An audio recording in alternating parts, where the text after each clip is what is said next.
आज से करीब 50 वर्ष पहले 1965 में पाकिस्तान से युद्ध के दौरान एक नवयुवक वीर गति को प्राप्त होते हैं। घर का बड़ा बेटा, जिनकी अस्थियां तक नहीं मिल पाती हैं क्योंकि उनका कदम एक माइन पर था। कलश में जो उनकी अस्थियां आती हैं, उनको नर्मदा नदी में विसर्जित करते हुए घर का छोटा बेटा एक प्रण लेता है।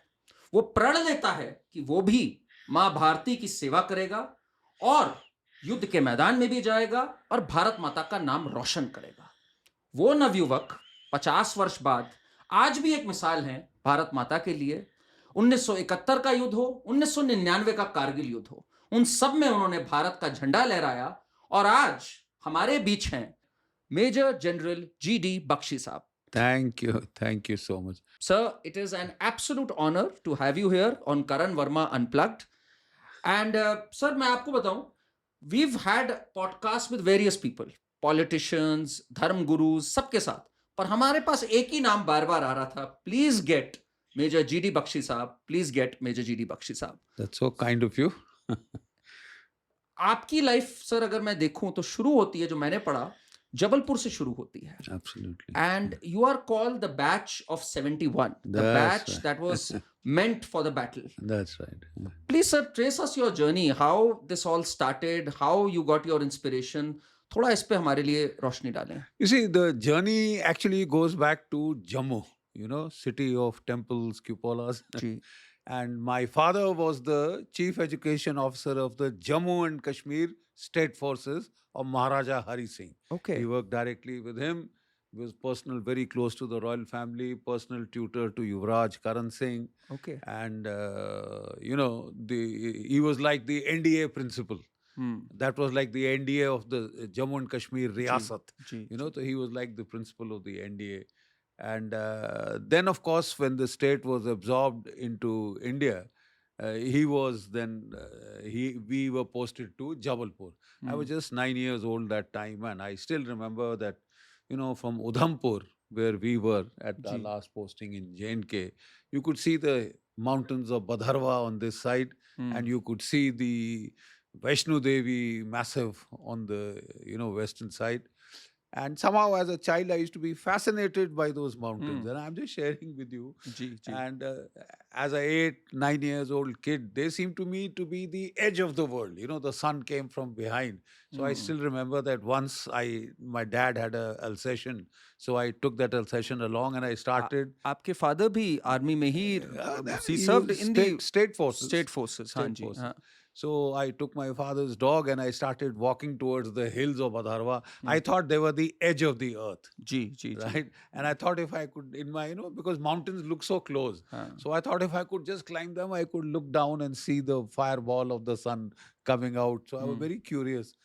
So I started walking, walking, walking. What I didn't know then was that I would fight in the same hills behind Badharwa. wow, हाँ, I would be the sector commander there, and for 3 years I would be fighting Yeah. the terrorists. तो देखिए साहब, फिर father साहब की posting हुई, वहां से हमारी ऑस्टिन 48 जॉन्टिंग जैलपी थी। ही वाज वेरी, बहुत वो फॉन्ड थे उस कार के। और हम लोग ड्राइव करके आए वहां से जबलपुर। तो ये हम लोग बात कर रहे हैं सर 50s की। 59 1959 की। 59 तो उस समय सर जज्बा क्या था? लाइक 47 में हमें आजादी मिली। जी, आप वो जनरेशन है जो जिसने जस्ट आजादी पाते हुए देखा। I was born free. Born free, correct correct 1950। 1950 हाँ। I was born free. I never saw slavery. या but what was the emotion like घर पे एंड सब पे? See, the emotion that the whole house was, Udhampur was the headquarter then of 15 Corps. Ji, And the commanding headquarter of all of Jammu and Kashmir. There were lots of army in Udhampur. Ji, Every morning you would see the boys out on route march, then the trains of mules, doing this thing.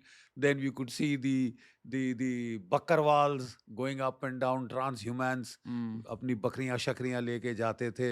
और फिर कभी कभी एक कोई लद्दाखी आता था, So I remember being fascinated by the parade of colors, because our house was on the top floor of a 3-story building. So from there, like kids, you could keep peering out at that.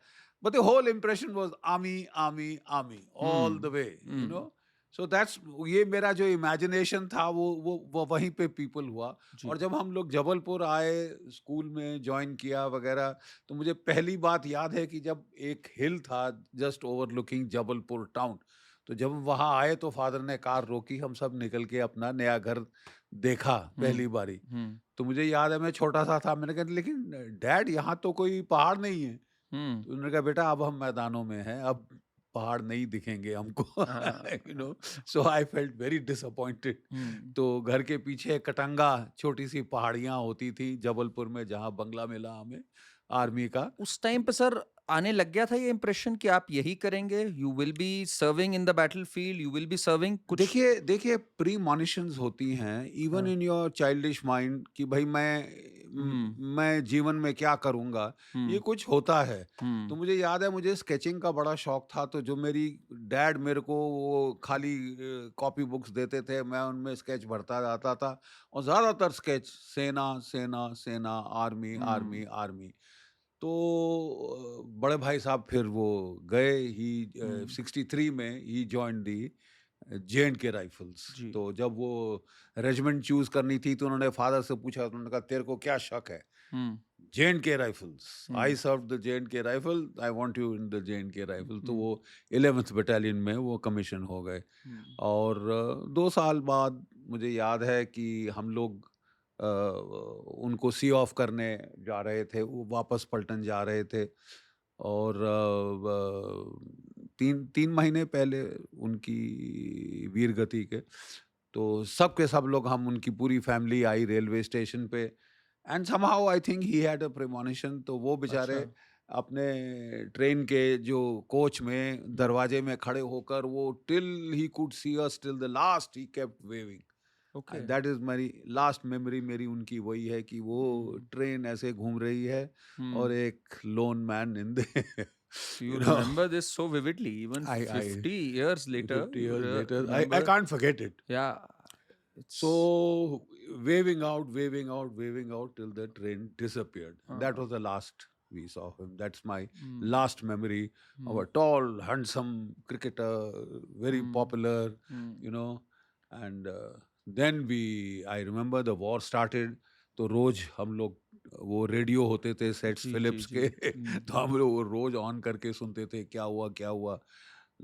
तकरीबन last days of the war थे और mm, my father वहाँ रखे थे मेरे भाई साहब ने उनके लिए, उनको बड़ा शौक था टेप रिकॉर्डर्स पूल वाले, उस जी, पे वो भजन वगैरह रिकॉर्ड करते थे और सुनते रहते थे। mm, तो उनका दिया हुआ वो था, तो वो सडनली कोई बाहर से कुछ आवाज आई, वो बाहर गए, he rushed in and he switched it of mm, और फिर सिर पकड़ के बैठ गए।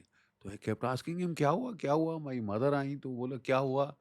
मैंने कहा खबर सब ठीक है? तो मैंने कहा भाई mm, न्यूज़ पे तो कुछ नहीं है, इट्स ऑल mm, नथिंग। तो फिर मैंने आई केप्ट आस्किंग हिम, तो देन धीरे से ही handed me over that pink Telegram. I still remember. Regret to inform you that your son EC so and so killed in action. That's it. mm, Very brief communication from the army mm, that your son is no more. mm, and then of course घर में तो भीड़ ही भीड़ शुरू हो गई। अगले दिन वो लड़का आया पलटन से, mm, 11th battalion Jammu and Kashmir rifles, वो कलश लेके आया और उसमें उनकी वहीं पे उन्होंने अस्थि वो क्रिया जो शमशान क्रिया वहीं कर दी। तो नेचुरली लोगों ने पूछा क्या हुआ? नहीं साहब ये वो he didn't let out very much, mm, very कम। So then I later I took that man aside. मैंने कहा भाई तू बता हुआ क्या? कहता साहब मामा पापा को मत बताना यू नो, mm, बट बहुत not a bit of him was left. oh God. It was all over, his body. Mm, But it was quick. It was quick. shocking. And हमने वो इकट्ठा किया और वो किया और नेचुरली मेरी आंखें डबडबा आई। तो फिर वो मुझे कहता है कि साहब आप आपको रोना नहीं चाहिए, Mm, you should take revenge. जब लाश की दुर्गति होती है तो उसका बदला लेना अनिवार्य होता है। mm, you have to take revenge. mm, आंसू पोंछिए आप। अब बड़े हो गए। I was in the 10th class then. yeah. So You must have been I 15 years old. Yeah, 15, 15 years all of old. 15. Can't even So imagine for a 15-year-old to hear this to about hear this about his brother, your elder brother. but you know, so I जो उसने कहा एकदम मेरे जैसे अंदर कौंध गया. Hmm. And I knew that what I had to do in life. I was thinking of the armed forces, but Hmm. मेरे father का बड़ा शौक था. You see, I was very good at studies, you Hmm. know, Hmm. और मेरा शौक था library. हाँ. Most of the time I used to be with books. मतलब बचपन से father ने शौक डाला था. Hmm. जब मैं छोटा 6-7 साल का था, तब से किताबें देनी शुरू कर दी थी. And then I could read one book a day. तो मैं एक खत्म करके और दो मैं करता रहता था. तो वो सोचते थे कि मेरा एक लड़का आईएएस या आईएफएस में जाना चाहिए, हमने पढ़ा यू नो, जी. तो he should go to the IAS और आईएफएस. तो हाँ. उन्होंने सिलेक्ट किया था कि यहाँ ये मेरा elder boy, tall, smart, outdoor oriented sportsman, he is fit for the army. ये पढ़ाकू है, इसको आईएएस आईएफएस में डालेंगे. तो धीरे से मैंने उनको बोला कि I want to join the army. तो आप घर में अंदाज लगा सकते हैं, अभी मातम मन्ना खत्म नहीं हुआ था, अभी भी लोग आ जा रहे थे, और यहाँ से उनको दूसरा झटका. तो उन्होंने बोला, साहब हमने ठेका ले रखा है लड़के भेजने का फौज में, बाकी परिवार मर गए. This is what you naturally here, natural, very natural, very natural. और परिवार नहीं है कि हम ही ने देने हैं बेटे, एक दिया तो अभी महीने नहीं हुए और तू कह रहा है कि मैंने एनडीए जाना है. मैंने कहा डैड मेरे को जाना है. मतलब मुझे याद है वो हमारे फादर बड़े स्ट्रिक्ट थे, वो डिनर टेबल सब बैठ के खाना खाते थे फौजी तरीके से, यू नो. तो जो कुछ डिस्कशन होती थी वो डिनर टेबल पे होती थी. तो वहाँ मुझे याद है कि वो बोले कि "ये क्या पागलपना है?" तो मैंने बोला नहीं डैड मेरे को जाना है. तो वो कहते what if I forbid you. मैंने कहा मैं फिर भी जाऊंगा. तो एकदम चुप्पी पड़ गई, क्योंकि मैंने कभी उनको डिसोबे नहीं किया था. और वो you know old style army वाले, वो आज एक और अलग आज की रेवरेंस, एक पेरेंटिंग अलग नहीं वो है. होती थी फॉर द वो फादर. अलग होती थी, to tell your father in front of the family कि नहीं मैं फिर भी जाऊंगा, आप मना करो या ना करो. तो चुप्पी पड़ गई टेबल पे, और मुझे याद है मेरे को स्वॉलो करना मुश्किल हो गया खाना, यू नो. तो काफ़ी चली साहब, ऊंच नीच होती रही, ये वो ये. फिर मैंने चुपचाप से वो एनडीए का फॉर्म ले आया और भरपूर दिया, बोला डैड इसको साइन कर दो, यू नो. तो that was like almost you know. तो फिर भी वो बड़ा उन्होंने सोचा, मेरी तरफ देखा, फिर कहते हैं अच्छा ऐसा है, I want you to appear for the IAS. तो तू जा ट्राई कर ले, तेरा ड्राई रन हो जाएगा आईएएस के लिए, और तू पास नहीं होगा. You are not the army kind. Okay. मेरे कपड़ों पे स्याही लगी रहती थी, और ये वो I was least interested in my appearance, और ये वो, यू नो. तो उन्होंने दीदा आर्मी टाइप नहीं है तू, you are not the army type. तेरा ब्रदर था, you are not the army type. तो मैं कहा डैड लेट मी ट्राई यार. कहते ओके ट्राई, तेरे भी अंदर जो आ गई है वो भी निकल जाए. This is the year sir, कौन से ईयर की बात कर? I am talking of months after my brothers My going. God, I am talking of my November God. दिसंबर में 66 मेरा you're talking about, 66 1966. एंड मेरा वो एंट्रेंस एग्जाम था, you no. Can't even 65 imagine. December entrance exam for the NDA. हाँ. So I remember I went to Delhi, gave my entrance exam, and then we got the call up for the interview, and I had to go to Mysore. तो बोले यार मैसूर तो बहुत दूर है, तू you sure you want to go. मैंने कहा हाँ डैड. अब मेरे लिए तो काफी एडवेंचर था, you know, as a young man to get into the train. And तो मैंने दिया अपना मैसूर में एसएसबी दिया, और डैड कहने लगे देख तू होगा नहीं, डोंट गेट टू डिसअपॉइंटेड, हाँ, you are not the army type, तू आर्मी टाइप नहीं है. तो एज रिजल्ट्स आए तो साहब पता चला I was second in the all India merit list. Correct. For a minute my father also got stunned, और बाकी सारे. और मेरे तो स्कूल में Saint Aloysius school Jabalpur, that is 150 years plus old school, you know, French priests, Dutch priests और ये सब थे. तो वहाँ तो स्कूल असेंबली में अनाउंस हुआ साहब कि one of our school boys ही stood second in the all India merit list, और ये वो. तो बड़ी खुशी हुई और ये वो. एंड देन डैड को भी ही फेल्ट थ्रिल्ड कि my boy second all India merit list. लाखों लोग ट्राई करते हैं एनडीए के लिए to be there. It was a big thing. So पहले तो खुशी हुई और सब मेरे चाचे ताए सबको बोला ये हो गया वो हो गया। फिर उन्होंने उसको बोला, अबे तू क्या यू डोंट वांट टू पे फॉर हिज कॉलेज एजुकेशन की पे नहीं करना चाहता, बचा रहा है पैसे, हम्म, क्या तू एनडीए भेज रहा है? एक तेरे को अकल नहीं है? एक तेरा बेटा वो चीथड़े उड़ गए, अब तू दूसरा भेज रहा है, आर यू ओके? तो वो बेचारे हिल गए। तो क्या है कि साहब फिर भी मैंने कहा डैड देखो आपने कहा था you promised and now I have made it yeah and I have done well, so looks well like क्या this you is the way, yeah this is my destiny. तो कुछ दिन तो चुप रहे। फिर क्या है कि वहाँ एनडीए से आता है एक फॉर्म, उसको बोलते हैं इंडेमनिटी बॉन्ड, हम्म, कि if your son gets killed during training और breaks his arms or leg, you will claim no compensation from the government. ओ ये फादर को साइन करना होता है। ओके तो जब वो फॉर्म देखा तो ही थ्रू इट असाइड, काफी नहीं है मेरे लिए, दे वांट मी टू से कि माय बॉय ये ट्रेनिंग में ही मर जाए और ये हो जाए वो हो जाए, ये मरने से ही स्टार्ट होना है सर, मैं नहीं, तो यू आर नॉट गोइंग। अब मैं बड़ा परेशान कि अब क्या करूं।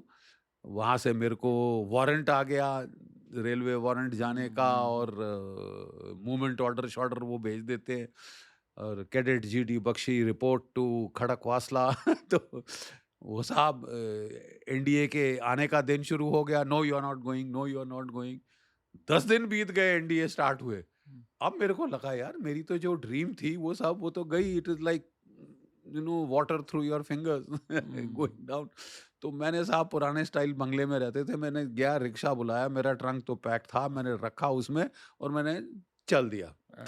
Where are you going? मैंने कहा I am going to the NDA, but I told you not to go dad, I have to go. और मैंने वो डाला और मैंने बात नहीं करी। उसके बाद रिक्शा चलना शुरू हो गया।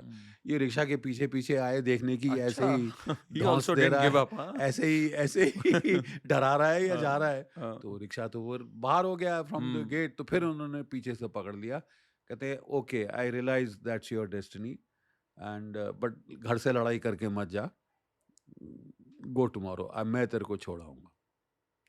So the next day he took his car and you know a jaunting jalopy thank God for Austin। That day. I would say this कि भाई देश के लिए भी बढ़िया हुआ, आपके लिए भी बहुत अच्छा हुआ। अच्छा मैं but it doesn't finish there, you know। तो हाँ, हमारी गाड़ी चलनी शुरू हुई, हाँ, old jaunting jalopy, halfway he had a puncture। अच्छा So he looks at me, you want to go? हाँ, I said, Dad, I'll help you with the puncture, yaar। And हाँ, then, हाँ, so then he left me at the there, and that is how a journey wonderful. of 37 years of soldiering as an officer and 4 years of training, 41 years journey started from that day। And you know आपके जो शुरुआत है आगाज में ही नजर आ गया था बहुत ड्रामा और बहुत चैलेंजेस हैं आगे, बहुत challenges क्योंकि आगे। आप जैसे ही आए, पहले तो आप आए कैसे ही आपने बताया, उसके बाद जब आपका पास आउट होने का टाइम आया, That's right। That is That's that was one of that's the another biggest memorable Wars. memorable thing। You see, अक्टूबर का महीना था अक्टूबर, जी 1971। जी जी, मार्च में क्रैकडाउन हो चुका था बांग्लादेश में। हम्म, उन्होंने साहब वो करोड़ों 3 करोड़ तो मार दिए थे Bangladeshi. 1 operation crore search light, औरतों की जी इज्जत लूटी गई थी जी, और 10 करोड़ हमारे देश में घुसेड़ दिए घुसेड़ दिए थे। रेफ्यूजी। तो एवरीबडी न्यू कि वॉर इज इमिनेंट। मुझे याद है गिद्ध आसमान में उड़ते थे। फिर एक बीमारी शुरू हुई थी जिसको लोग बोलते थे जय बंगला। इट इज आंखों की कंजेक्टिवाइटिस, यू नो आंखें सूज जाती है, डिस्चार्ज आना शुरू हो जाता है। तो लोग कहने लगे साहब बड़ी महामारी का ये यू नो आगाज है, ये मतलब उसके लिए आ रहे हैं लक्षण। तो अक्टूबर का महीना, नाइस cheerful weather in या, Dehradun। Incidentally, the word Dehradun comes from Dera Dron।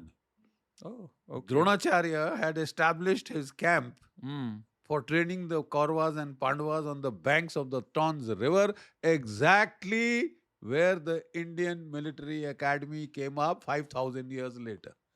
क्या I mean, बात it is है, a strange coincidence। Very few unbelievable. people know हाँ this। हाँ हाँ, I am The hearing it for the first etymology time, of the word, जो Dehradun word है, जी, कि वो था उसका तो आगाज ही डेरा द्रोण से। हम्म, और हम लोग वहाँ पे, हमको सडनली मैसेज आया whole course fall in the drill square. तो हम ड्रिल स्क्वायर में आए और सफेद घोड़े पे आता है adjutant on a white charger, उसको बोलते हैं खड़क खड़क खड़क करके आया, कहता boys you done very well, आपने बहुत अच्छा ट्रेनिंग किया है, हम बहुत इम्प्रेस्ड हैं आपसे और भारत की सरकार बहुत खुश है। हम आपको 1 महीना पहले कमीशन कर देंगे। तो instead of 14 December you will pass out on 14 नवंबर। हमने बड़ी तालियां बजाई, ये बोला, तो कहता पाइप डाउन। तो फिर बेचारा वो धीरे से, उनके पीछे थे असिस्टेंट एडजुटेंट, तो उसको टर्न करके बोलता पुअर चैप्स। तो उसने बोला क्यों सर, ऐसा क्यों कह रहे हैं? कहता है यार ये लड़के बेचारे देखो, ये 14 नवंबर को कमीशन हो जाएंगे, 10 दिन छुट्टी मिलेगी मम्मी पापा को देखने, उसके बाद सीधा ट्रेनों में जाएंगे, जब तक उतरेंगे लड़ाई शुरू हो चुकी होगी। ना जवानों को इनके नाम पता होंगे, ना इनको जवानों किसी का नाम पता होगा, और ये सीधा लड़ाई में झोंके जाएंगे, और यंग ब्लड है तो चार्जिंग जाएंगे और बहुत नुकसान उठाएंगे। देखना, ये बैच का बहुत नुकसान होगा। That was very sobering but very realistic assessment of what happened. It turned out to be true. We got 10 days, mama, papa, and you can imagine my mom, dad's face. Yeah. When they, came for my passing out. वो peeping करते हैं वहाँ पे शेटवुड hall में, और बेचारों ने पिप ship तो किया, but they knew what was happening. So they were grim, and I felt very guilty of, inflicting so much on them. Yeah. Anyway, so वो मेरे को स्टेशन पे छोड़ने आए, एंड somehow मेरे को वो सीन याद था जब मेरा ब्रदर जा रहा था, लास्ट तक वेव आउट कर रहा था, and I also waived out till the very and, trying to see them and they trying to see me, and I wasn't sure same thing wouldn't happen to me. You have at the back of your mind, it's so eerily similar. मतलब things repeat themselves. बहुत कुछ हो रहा था आपके साथ उस time पे। I mean in the last 5 years, अगर मैं 71 से बात करूं, to lose your brother, then to get into the NDA, then the challenges, and then now a war looming large. The war looming absolutely large. बिल्कुल साथ में ही, मतलब आप 14 नवंबर को गए सर, 14 नवंबर आप पास आउट किए। हाँ, और 25 नवंबर 3 दिसंबर से तो 3 दिसंबर के पहले लड़ाई शुरू हो चुकी थी। there were lots of units जो कि बांग्लादेश के अंदर भेज दिए गए थे, मुक्ति बाहिनी ड्रेसअप करके, ये वो, तो लड़ाई तो भोगरा शोगरा में तो एंड नवंबर में शुरू हो गई थी। 25 नवंबर जब मुझे याद है हम सिलीगुड़ी रेलवे स्टेशन पहुंचे, और मेरे कई बैच के कोई 30-40 boys were in that train, तो हम लोग सब इकट्ठे होके गाने गा रहे, खुश हो रहे, adventure of life starting, you feel so you young and this thing. तो जैसे ही ट्रेन सिलीगुड़ी स्टेशन में उतरी, स्टॉप हुई, स्टीम इन हुई, तो उन दिनों सिलीगुड़ी रेलवे स्टेशन में कोई वो छत नहीं होती थी, वो रेलवे साइडिंग होती थी खुले में, और खचा खच भरा हुआ जवानों से, स्टील हेलमेट्स डाली हुई, कंधे पे राइफले और संगीन, सो मेनी बेनेट्स, जो ना कि वो शिमर कर रहे इन द विंटर लिम्पिड सनशाइन, मुझे अभी तक याद है कि एक बारी तो आंखें चौंधी आ गई, वो जो लिश्कारा मारता है ना बेनेट के ऊपर, संगीन के ऊपर, हजारों संगीन है वहां पे, ऑल अनशीथ बेनेट। तो हम लोग उतरे, एक दूसरे को गले लगा रहे थे कि फिर मिलेंगे कि नहीं मिलेंगे एंड ऑल दैट। तो हमारे जवान आ गया, साहब जी जल्दी करो, ए फड़ो तो स्टैंड ए साहब हेलमेट पा लो, तो बोले यार ये ट्रंक शंक कहाँ जाना, ओ साहब जी फिक्र ना करो, वो रियर इच पुज जाएगा, तुसी साहब ए संगीन चाड़ लियो साहब। तो हमारी स्टैंड मशीन कार्बाइन दी और बोला कि साहब संगीन चढ़ा लो, इसके ऊपर कहीं कुछ भी हो सकता है, So I still remember that this is how we started our life. And you were doing all this when you were 21 years old. 21. 21 साल की उम्र में you are seeing this. we are Unbelievable. We can't even imagine. अभी यहाँ बैठ के we can't even imagine. So first night of our service, we were in action. Some of my friends got killed on the first night of service. देखिए साहब, उनके मतलब पहली तनख्वाह घर नहीं पहुंची, पहली पेंशन माँ बाप को मिल गई, पहली pension. That is the way it was. And किसी की टांग गई, किसी का हाथ गया, जैसे कि एडजुटेंट साहब ने कहा था कि भाई ये चार्जिंग जाएंगे सबसे आगे और मैक्सिमम नुकसान इनका होगा। तो हुआ साहब, हुआ। But we are damn proud of the fact Absolutely. that we were at the cutting edge when we broke Pakistan in two. Yeah. Right? Yeah. 13 days, 13 magnificent days in which our armies went 550 kilometers inside Bangladesh, capital city Dhaka. Yeah. And we were there. 16th of December, we were there. 16th December, actually we had reached 15th December or 16th December, there was the surrender ceremony at Dhaka. Yeah. Historic. 93,000 prisoners of war surrendered. You see, 93,000 prisoners of war. It is India's greatest military victory in the last 2000 सालों में साहब इतनी शानदार जीत भारत की नहीं हुई जी जी जी जो हमारे टाइम में उस वक्त हुई और बड़ा बड़ा फख्र है साहब हमको एनआर हमारा बैच ने बहुत अच्छा किया हमें सर इतना फक्र है जब हम लोग आम सिविलियंस हैं एंड इस जनरेशन में भी हैं I can't even begin to imagine आपको कैसा लगता होगा कि you were a part of history in this sense. You see, we have heard Yeah. Sam Manekshaw, Field Yeah, Marshal yeah. Sam Manekshaw. Yeah. On हमारे छोटे छोटे transistor होते थे वो पाउच में यहाँ खाना होता था यहाँ एमिनेशन होता था और यहाँ एक छोटा सा ट्रांजिस्टर होता था जी। जिसपे हम सारी न्यूज़ सुनते रहते थे तो मुझे याद है कि just before Dhaka was about to fall तो सैम मैनेक्शॉ के रोज ब्रॉडकास्ट आते थे officers and soldiers of the Pakistan army I know you are trying to escape to Chittagong and Khulna the airports are blocked surrender and I will take care of you. I want to spare military lives कि मैं फौजी जिंदगियां बख्श देना चाहता हूँ जी जी हथियार डाल दो और I will take care of you. Sam, Field Marshal Sam, and quite a personality. I've had the privilege of shaking hands with him. So I never forget that. It was thrilling to live through those times. तो sir उस समय sentiment क्या था ground पे जब आप थे in the middle of a war were you second guessing because you were new to it No, right no, this is the first time you are actually facing an enemy you're killing people you That's have to right, kill them kill and be killed. and क्या था मतलब for a young 21-year-old कि you have to kill actually you have no time to think. हाँ You are so occupied with this thing, move, yeah, and you and know, heart was racing मतलब क्या चल the रहा था heart races, but then you have that feeling. You see, वही मेरे को एक बारी in the Indian Army, you will हमने in my 41 years, I have not seen a boy funked or gone into a panic or this and that. you haven't You haven't because of the simple fact कि साहब गांव जाएंगे तो हमको औरतें कुएं से पानी नहीं पीने देगी अगर फौज से भाग के आ गए it is that Honor. everybody has that sense of honor, that sense of self-worth, you see. And Roger Pineau ये है marine corps historian world war 2 का अमेरिकन उसने बड़े अच्छा एक सेंटेंस लिखा है हम लोग सोचते हैं कि यार ये परमवीर चक्रा को एक बड़ा अलग सा आदमी बंदा होगा. He said the most surprising thing you learn about combat is that courage is a surprisingly common human quality. जो चीज आप सीखते हैं युद्ध के बारे में वो पहली चीज ये है कि करेज आप सोचते हैं कि यार बिरले के पास होगी. Everybody out of self respect, you will not find somebody wetting his trousers or somebody doing this, at least not in the Indian so army. you had that and We people had all that जब and पहली बारी आप therefore you उतरे. just went through it, you didn't think. Yeah. You had no time to think. And sir, talk us about जो पूरा हुआ 71 में जो ये विक्ट्री है, विक्ट्री ऑफ एपिक प्रोपोर्शंस. मतलब epic आज is भी right. मैं अगर कहूँ तो खून डबल रफ्तार से दौड़ने लग जाता है जब भी 16 दिसंबर का दिन आता है एंड वी सेलिब्रेट 50 इयर्स जब हमने सेलिब्रेट किए थे 2021 में. I was at one of the functions. Right.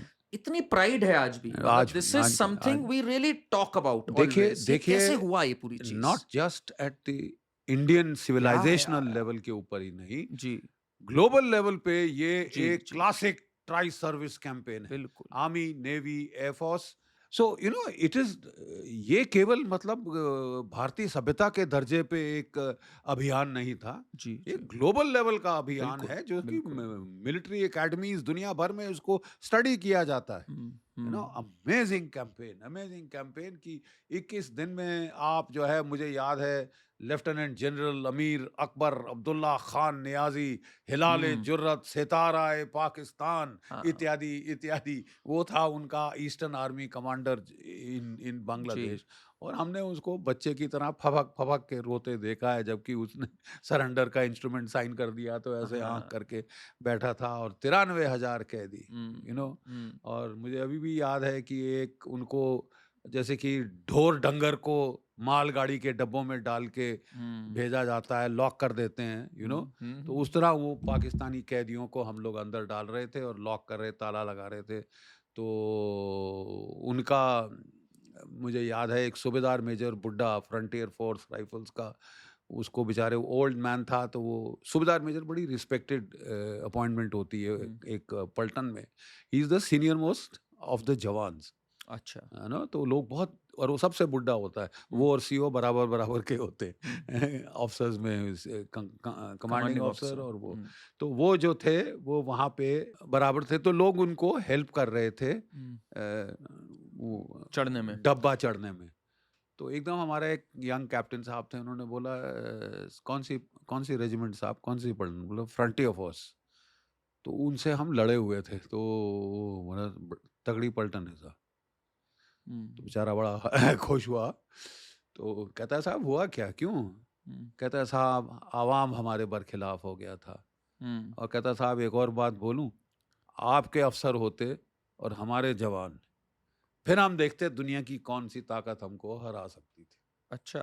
This is the greatest tribute you can get, कि आपके अफसर होते और हमारे जवान, फिर हम देखते कि कौन सी ताकत दुनिया में हमको हराती। और खड़ाच बंद किया दरवाजा और बेचारे चले गए प्रिजनर ऑफ वॉर कैंप। तो जब जैसे जैसे प्रिजनर ऑफ वॉर हो जाते हैं, तब तो भाई आप ही की देखरेख में होते हैं वो, बिल्कुल है ना? बिल्कुल। तो उनसे वार्ता किस तरह की होती है? कभी कोई नॉर्मल वार्ता, जनरल वार्ता होती है, कैसी बातें होती देखिए हैं वो सर? उस वक्त बहुत डिसइल्यूशन्ड थे अपने अफसरों से। वैसे मैंने बोला, कहते हैं हमारे अफसरों ने मरा दिया साहब, अयाश हो गए थे, ये हो गए थे। या खान, उसको विस्की पीने से फुर्सत नहीं थी, he thought dictator, president and commander in chief of Pakistan वगैरह वगैरह। They were very disappointed and very very upset with their own hierarchy, कि हमको पिटवा दिया, मरवा दिया, एंड दिस थिंग। उस समय सर नफरत का जज्बा होता है, जैसे जब एक बार प्रिजनर ऑफ वॉर के तौर पे आ गए और आमने सामने बैठे हैं, या सिविलिटी होती है उस समय? सिविलिटी है, है। क्योंकि हम दोनों एथनिकली बड़े बड़े क्लोज हैं। हाँ। अब उनमें से आधे तो पंजाबी बोलते हैं। अब जैसे हम पंजाब के हैं, लोग हैं यहाँ, तो एक थोड़ा सा वो है। और स्ट्रेंज चीज, but there are individual aberrations. कई हैं जिनमें हेटरेड भरा हुआ है बिल्कुल, और कई हैं नॉर्मल सोल्जर्स, ठीक है साहब हो गया, that kind of a thing. ग्राई ग्राई करके बोलते हैं जी, हमको एक दूसरे को, but some of them do nurse a grudge. Oh yes. और उसके बाद जब वो वापस गए, तो हर शाम को एक वो परेड होती है, रोल कॉल जिसको कहते हैं, कि सब हाजिर हैं कि नहीं, ऑर्डर शॉर्डर पास किए जाते हैं। तो वो कई सालों तक 71 के बाद हर शाम को कसम खाते थे, हम इसका बदला लेंगे, हम इसका बदला लेंगे। देखिए दिस इज पोइग्नेंट, एंड आज के दिन जरूरी है, क्योंकि उसी बांग्लादेश में गदर हो गया। जी जी जी, बिल्कुल बिल्कुल। वही बांग्लादेश जिसको हमने आजाद कराया था, हमें याद है, जय बांग्ला, इंडियन आर्मी की जय के नारे लग रहे थे। जो उस वक्त हमने जो उन्माद देखा भीड़ में, जो खुशी देखी, खुशी की लहर, absolutely people were out flooding the street. आज वहीं पे फिर वही कम्युनल जहर भर के, हसीना वाजिद का तख्ता पलट किया है अमेरिका ने और पाकिस्तान की ISI ने मिलकर, और टू ट्राइंग वो अंडू करने की कोशिश कर रहे हैं। जो जो जो विक्ट्री हमने ली थी 71 में, जो सब कॉन्टिनेंटल की सिक्योरिटी की रीस्ट्रक्चरिंग हुई थी, वो सारा अंडू करके वो बड़े चौधरी बन के वो 7वें आसमान पे वो घूम रहे हैं, जैसे कि मान लो बदला ले लिया हो, और जिहादी उन्माद फैला रहा है। अरे साहब वही बांग्लादेश में इकोनॉमिक प्रोग्रेस थी हसीना वाजिद के time. They had per capita GDP Pakistan का 2015 में ओवरटेक कर लिया था। 2021 में हमारा GDP पर कैपिटा ओवरऑल नहीं, टेक्सटाइल हब बन गया था। टेक्सटाइल हब बन गया था, वो था। तो ये कह रहे नहीं साहब, हमें इकोनॉमिक प्रोग्रेस नहीं चाहिए, हमें पीस वगैरह नहीं चाहिए, हमें तो जिहादी गदर चाहिए। गदर मच रहा है ढाका की स्ट्रीट्स पे। बिल्कुल बिल्कुल। इस्कॉन के जो अभी संत है, हैं, उनको मारा है, हिंदुओं के साथ नरसंहार हो रहा है, मंदिर जला रहे हैं, तोड़ फोड़ रहे हैं। एंड हु व्हाट, क्या हक है ये जो मोहम्मद यूनुस, यस, क्या हक है उसको वहां राज करने? कौन सी इलेक्शन जीती है इसने? How legitimate is he? Hmm. Illegitimate है। पैराशूट किया गया वॉशिंगटन से वहां पे इस आके पे एक चीफ चीज में। कही जा रही है सर, ऑपोजिशन का तो हमें एपैथी दिखती है, हम्म, कुछ नहीं बोलते उसके ऊपर, पर वो बोले ना बोले, भारत सरकार को क्या और करना चाहिए for the Hindus there who are being slaughtered right now? Absolutely. CA का अपोज हो जाता है यहाँ हाँ, जब हम हाँ, बात करते हैं हाँ, हाँ, रिफ्यूजीज हाँ, को देने, हाँ। बट इस समय हमें क्या करना चाहिए? देखिए साहब, मैं समझता हूं हम्म। कि एक बहुत सुनहरा मौका है। चैलेंजेस जी। Must be taken as opportunities. Sure sure. एक चैलेंज जो है, एक जी। चुनौती जो है, हम्म। वो एक अवसर भी है। हम्म। ठीक है साहब। किस्मत की बात यह है हम्म। कि अमेरिका में जो बाइडेन सरकार थी, हम्म। उनने तो दुश्मनी कह रहे थे कि हमारे दोस्त हैं, वो दुश्मनी के ऊपर आ गए थे साहब। बांग्लादेश में तख्ता पलट किया। हम्म। मणिपुर के इलाके में वो नया कुकी लैंड क्रिश्चियन देश बनाना चाहते हैं। जी। ठीक है। हम्म। एक बेस बनाना चाहते हैं बांग्लादेश, वो बे ऑफ बंगाल में। हम्म। वो पाकिस्तान को मदद कर रहे हैं खालिस्तान के मामले को लेकर, हम्म। So called Khalistan. और वो जो कश्मीर में जो गफलत कर रहे हैं, दे आर हेल्पिंग। हम्म। हमने उनको पैसे दिए कि साहब हमको जेट इंजन चाहिए। हम्म। जेट इंजन की डील हुई जी। GE-404, GE-414 कि हमारे लाइट कॉम्बैट तेजस एयरक्राफ्ट में लगेंगे, हम्म। एडवांस मीडियम कॉम्बैट एयरक्राफ्ट में लगेंगे। हम लोग बड़े खुश हो रहे थे कि बड़ा ड्रोन्स भी अच्छा लिए हम इंजन है। लोगों ने, ड्रोन्स। ड्रोन्स लिए हैं, जी। क्या क्या इनसे साहब। हमने C-17 ट्रांसपोर्ट एयरक्राफ्ट लिए हैं, जी। मैरीटाइम रिकॉनेसांस बोइंग एयरक्राफ्ट लिए हैं, चिनूक और अपाचे हेलीकॉप्टर्स लिए हैं। काफी पैसा, 17-18 अरब डॉलर हमसे खा गए ये लोग। हम्म। और अभी भी ये डील खा के, पैसे खा के हमारे हमको देने से मना कर दिए हम्म। हम्म। और नुकसान पहुंचा। तो मतलब ऐसे दोस्त हो तो उससे तो दुश्मन भले। यू नो, ये हालात आ गई थी। हमारे चचा बाइडेन साहब तो सटिया गए थे हम्म। कि मैं रूस से लड़ूंगा, मैं हाँ। मिडिल ईस्ट में लड़ूंगा, मैं चीन से लड़ूंगा, मैं भारत की ऐसी तैसी कर दूंगा।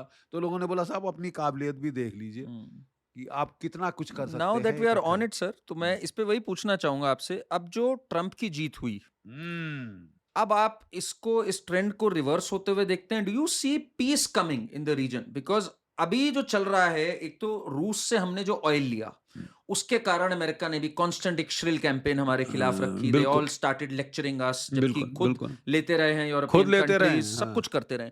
आपको लगता है थोड़ा पीस दिखेगा रशिया यूक्रेन के एंड पे भी, हमें थोड़ा सा सेटलमेंट दिखेगा वॉर का? बिकॉज अभी हमने देखा US has supplied long range missiles to Ukraine also, और व्हिच दे उन्होंने आर दाग भी यूजिंग, दिए। Which they are using now against Russia. तो आप क्या देखते हैं सर, इस सिनेरियो में थोड़ा पीस देखते हैं आफ्टर 20 जनवरी जब ट्रम्प आते हैं पावर में?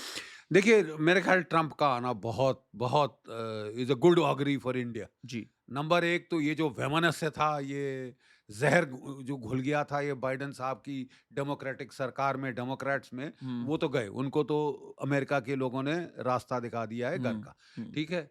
और डोनाल्ड ट्रम्प जो हैं, उनके जो आप अपॉइंटीज हैं, यानी कि जो कि national security adviser Mike Waltz, Rubio secretary of state, Tulsi Gabbard, yeah. you know, they're very anti-China, pro-India. And Tulsi Gabbard has very clearly said, and Donald Trump has clearly said, जब हम बांग्लादेश की बात Only two करते हैं, international leaders who उन्होंने said speak out किया है। Hindus के साथ चिन्हित करके बुरा हो रहा है। They were बुरा हो so रहा है, clear you and know? categorical. And the good news or the bad news for Bangladesh and Mohammed Yunus is, Mohammad Yunus साहब बड़े चमचे हैं डेमोक्रेट्स के। जब डोनाल्ड ट्रम्प इलेक्शन लड़ रहे थे, तो मोहम्मद यूनुस साहब ने लाखों करोड़ों जो है डॉलर का जो कैंपेन फंड के लिए दिए थे। किसके? हिलरी क्लिंटन के, जो कि डोनाल्ड ट्रम्प को बहुत चुभा था। और वो he dislikes this man. That is why I am saying एक अपॉर्चुनिटी आ रही है जी। Donald Trump dislikes Pakistan, Donald Trump dislikes the Bangladesh में ये जो लफंडर, ये मोहम्मद यूनुस साहब हैं, illegitimate Nobel prize winner. Nobel prize winner. हमने समझा था पढ़ा लिखा आदमी है, कम से कम जिहादी उन्माद तो नहीं कराएगा। लेकिन इन्होंने तो आके तो जब से आए हैं तो गदर तोड़ फोड़ के सिवा कुछ हुआ ही नहीं है। बिल्कुल बिल्कुल। You see? और देखिए गदर थोड़ी देर तक तो लोगों को अच्छा लगता है कि हाँ साहब जाके हाँ, प्राइम मिनिस्टर का घर लूट लिया, हम्म, उसका फर्नीचर उठा के ले आए, उस बेचारी की साड़ियाँ और ब्लाउज भी उठा के ले आए, जी यू नो जी जी, फटीचर लोग, नीच लोग। तो लेकिन कब तक? हम्म एक मिडिल क्लास होती है हर हम्म हर हर देश में जो हम्म कि स्टेबिलिटी चाहती है। तो कब तक आप साहब इस तरह का जिहादी उन्माद करेंगे, गदर करेंगे, ये करेंगे? कब तक लोगों को, हम्म, आफ्टर ऑल रोजी रोटी भी तो कोई चीज है। बिल्कुल बिल्कुल लोग बिल्कुल, चाहते हैं कि हमारे बच्चे पढ़ें, लोग कोई अच्छी नौकरी में लगें, लेकिन ये जिहादी गदर और उन्माद और तोड़ और फोड़ कब तक चलेगा? और अब जो है डोनाल्ड ट्रंप एक आंख नहीं बहाते उनको, हम्म मोहम्मद यूनुस साहब, ठीक है। हम्म, और जो हसीना वाजेद है, उसने अभी तक रिजाइन पेपर कोई साइन नहीं किया। हाँ, टेक्निकली वो प्रधानमंत्री हैं बांग्लादेश बांग्लादेश की की, आज के दिन, ठीक है साहब। हम्म, और जो one of the first few leaders to talk to Donald Trump was, आप या हैरान होंगे शी सुन रोट अ के, letter she wrote a letter and she spoke to him, and she wrote नीचे prime prime minister minister of of Bangladesh, Bangladesh, या and he treated her with that deference, correct, ठीक है साहब। तो मैं तो लोगों को कह रहा हूं साहब, देखिए ये एक मौका है, हम्म the time is opportune for us to kick Pakistan hmm and to kick this upstart, ये जो नया उन्मादी देश बन रहा है हमारे ईस्टर्न कॉर्नर में, इन हम्म दोनों को आड़े हाथ लेने का टाइम है। Hmm and if we are worth our salt, hmm and we are, hmm, हमें रिजीम चेंज करना होगा बांग्लादेश बिल्कुल के अंदर, बिल्कुल बिल्कुल, you know, and just give it a few months more. We did it in 71 हमने, 71 में अरे आपने दो हम लोगों ने हिस्से किए किया है ना आपने, साहब, हम हाँ, लोगों ने, मैं प्रत्यक्ष प्रमाण, हम्म, विटनेस, आई विटनेस हूँ उस चेंज का, जी ठीक जी, है। जहाँ पे हम वहाँ सैनिटी लाए थे, वहां भी जिहादी उन्माद, मार काट, ये तो सर तोड़ जैसे ये बलात्कार। जिहादी उन्माद की हम बात करते हैं, हम्म। लाइक आपका फेस टू फेस एक्सपीरियंस कैसा रहा है विद सम जिहादी एलिमेंट या समवन हु जो बिल्कुल हेट्रेड है जिसके अंदर, जिसमें तो आपका एक्सपीरियंस कैसे रहा है, उनकी मेंटालिटी क्या है उनकी? देखिए साहब, ये मेंटालिटी ये है कि आप एक छोटा से बच्चे को पकड़ लें, हम्म ठीक है, जब कि हम्म वो 8 9 10 साल का है, मदरसे में डाल दें, आगे आगे रॉक करके उसको वो करवाएं, और वो उस पे एक मौलवी छोड़ दें, एक हम्म वो वहां छोड़ दें, that mind is turned, hmm you know, that radicalisation जो हो जाती है। Hmm, I mean, there are nice moderate Muslims. I know of very, या in the army, या my company commander was Muslim, hmm and Ahmad Ali Qureshi was one of the finest human beings, great friend of my elder brother.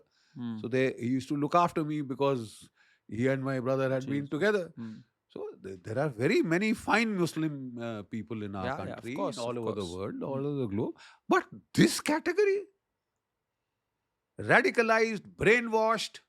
But what is unique sir is जैसे आपने अभी एक example दिया हमें हाँ, कि मदरसा bread हुए, ये हाँ, हुआ सब हाँ, कुछ, हाँ.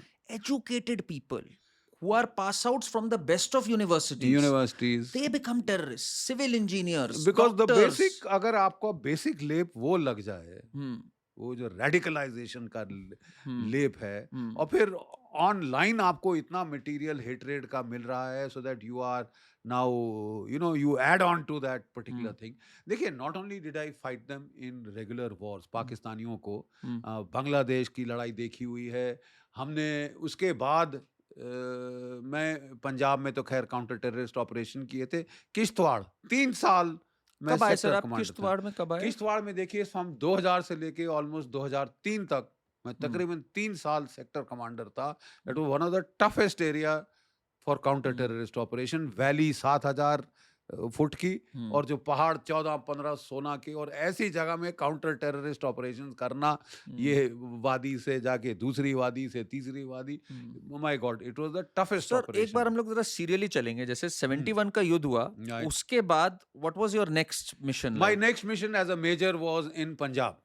That was And the I'm year, talking of 85, 86, 87. Right? 84 में आप जानते हैं ब्लू जी स्टार जी हुआ। जी, ब्लू स्टार हुआ, और सिक्रेट्स हुए, बहुत ही टफ समय, बहुत कुछ, मतलब it was one of the worst fairs to be in Punjab, जी, कि उससे ज्यादा बुरा नाइटमेयर पंजाब ने नहीं देखा। हम्म, ठीक है, हमारी रिश्तेदारियां हैं वहां, तो हम जानते हैं वहां क्या था। और साहब, the Sikh boys were hurt, there is no and by doubt. This time sir आप थोड़े मैच्योर भी हो चुके थे, मेजर, है ना? And your handling, I think one of the things that we learned about you and you also taught is strategic operations, you that's know, right, that's right. Strategy.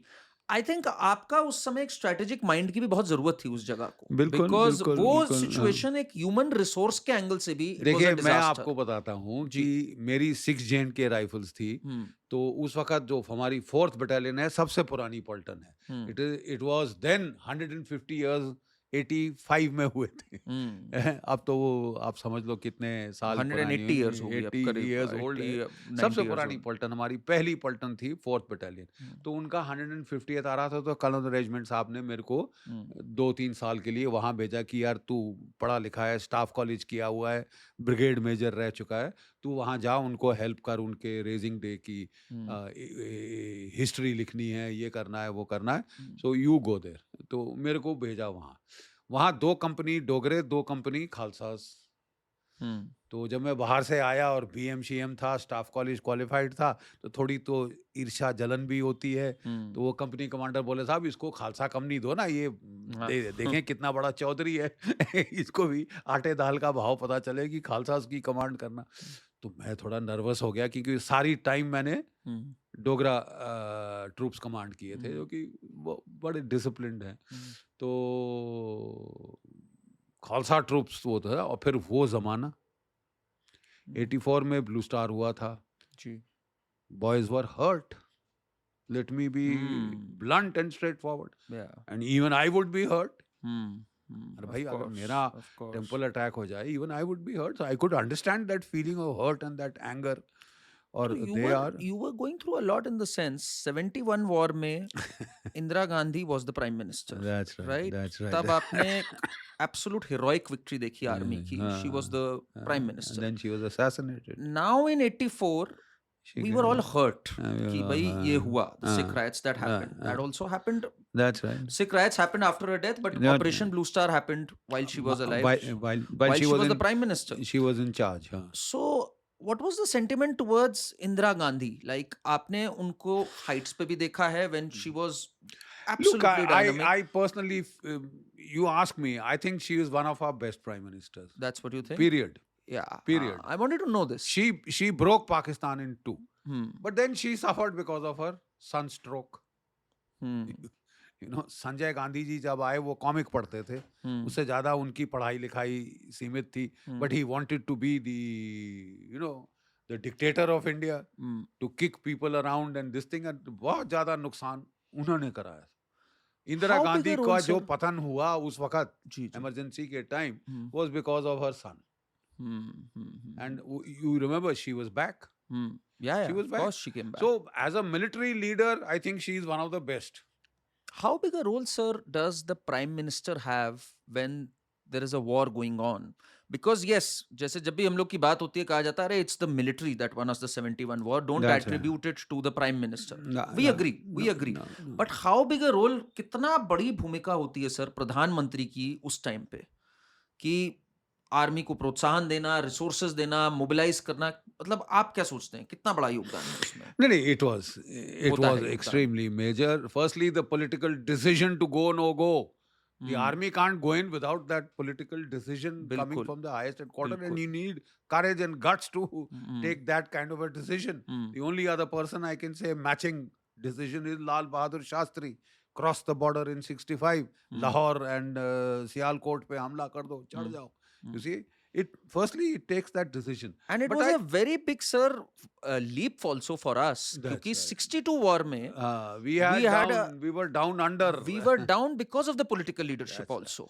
Because Absolutely. complete ineptitude था Pacific वहाँ. police leadership, political leadership, which had, you know, she had learned the lesson She learnt it very quickly. very quickly. This From is what 62 happened to to my father. 65 and So 71. she trusted then the army, and she trusted Sam Manekshaw. Hmm. देखिए, मैं आपको बताता हूँ. I'm giving you a small example.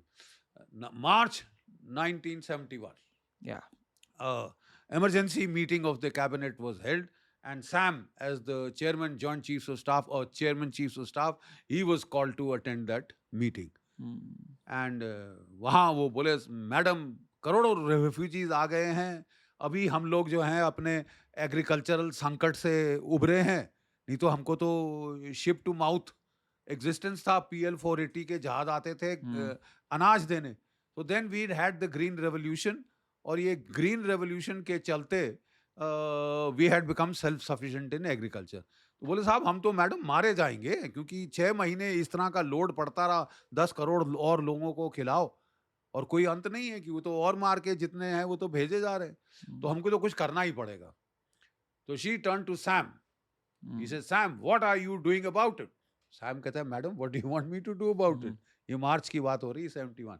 Ji. I want you to move in. I want you to Wow. take over.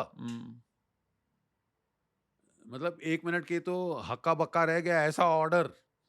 Move in, take over Bangladesh. He says, madam, I have understood what you want, but then please let me decide the time and how to do it. What do you mean? तो he says, Sam ने बोला कि madam, if you she said, आप लोग जाएं. उनकी nobody could speak like that to madam. No. तो She had that उनकी aura. भ्रुकुटी, she had that aura. हाँ. So उनकी भ्रुकुटी तन गई बिल्कुल और बोले, बाकी सबको बोले, all of you please move out. तो सैम भी उठ के जाने लगा, no, Sam, you stay back. और फिर बोलती हैं, what do you mean that you can't go in now? What do you mean? He says, madam, you order me, I will go in tomorrow. But I cannot guarantee you victory. Why? Yeah. तो कहती है, madam, this is March ending. April, the rain monsoon start in Bangladesh. As it is, the rivers are 6 to 8 kilometers wide. They'll become impossible to cross.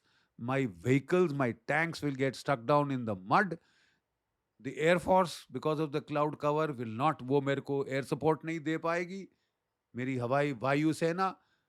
और खुदा ना खास्ता उसके बाद, monsoon के बाद दर्रे खुलते हैं and the Chinese can come in.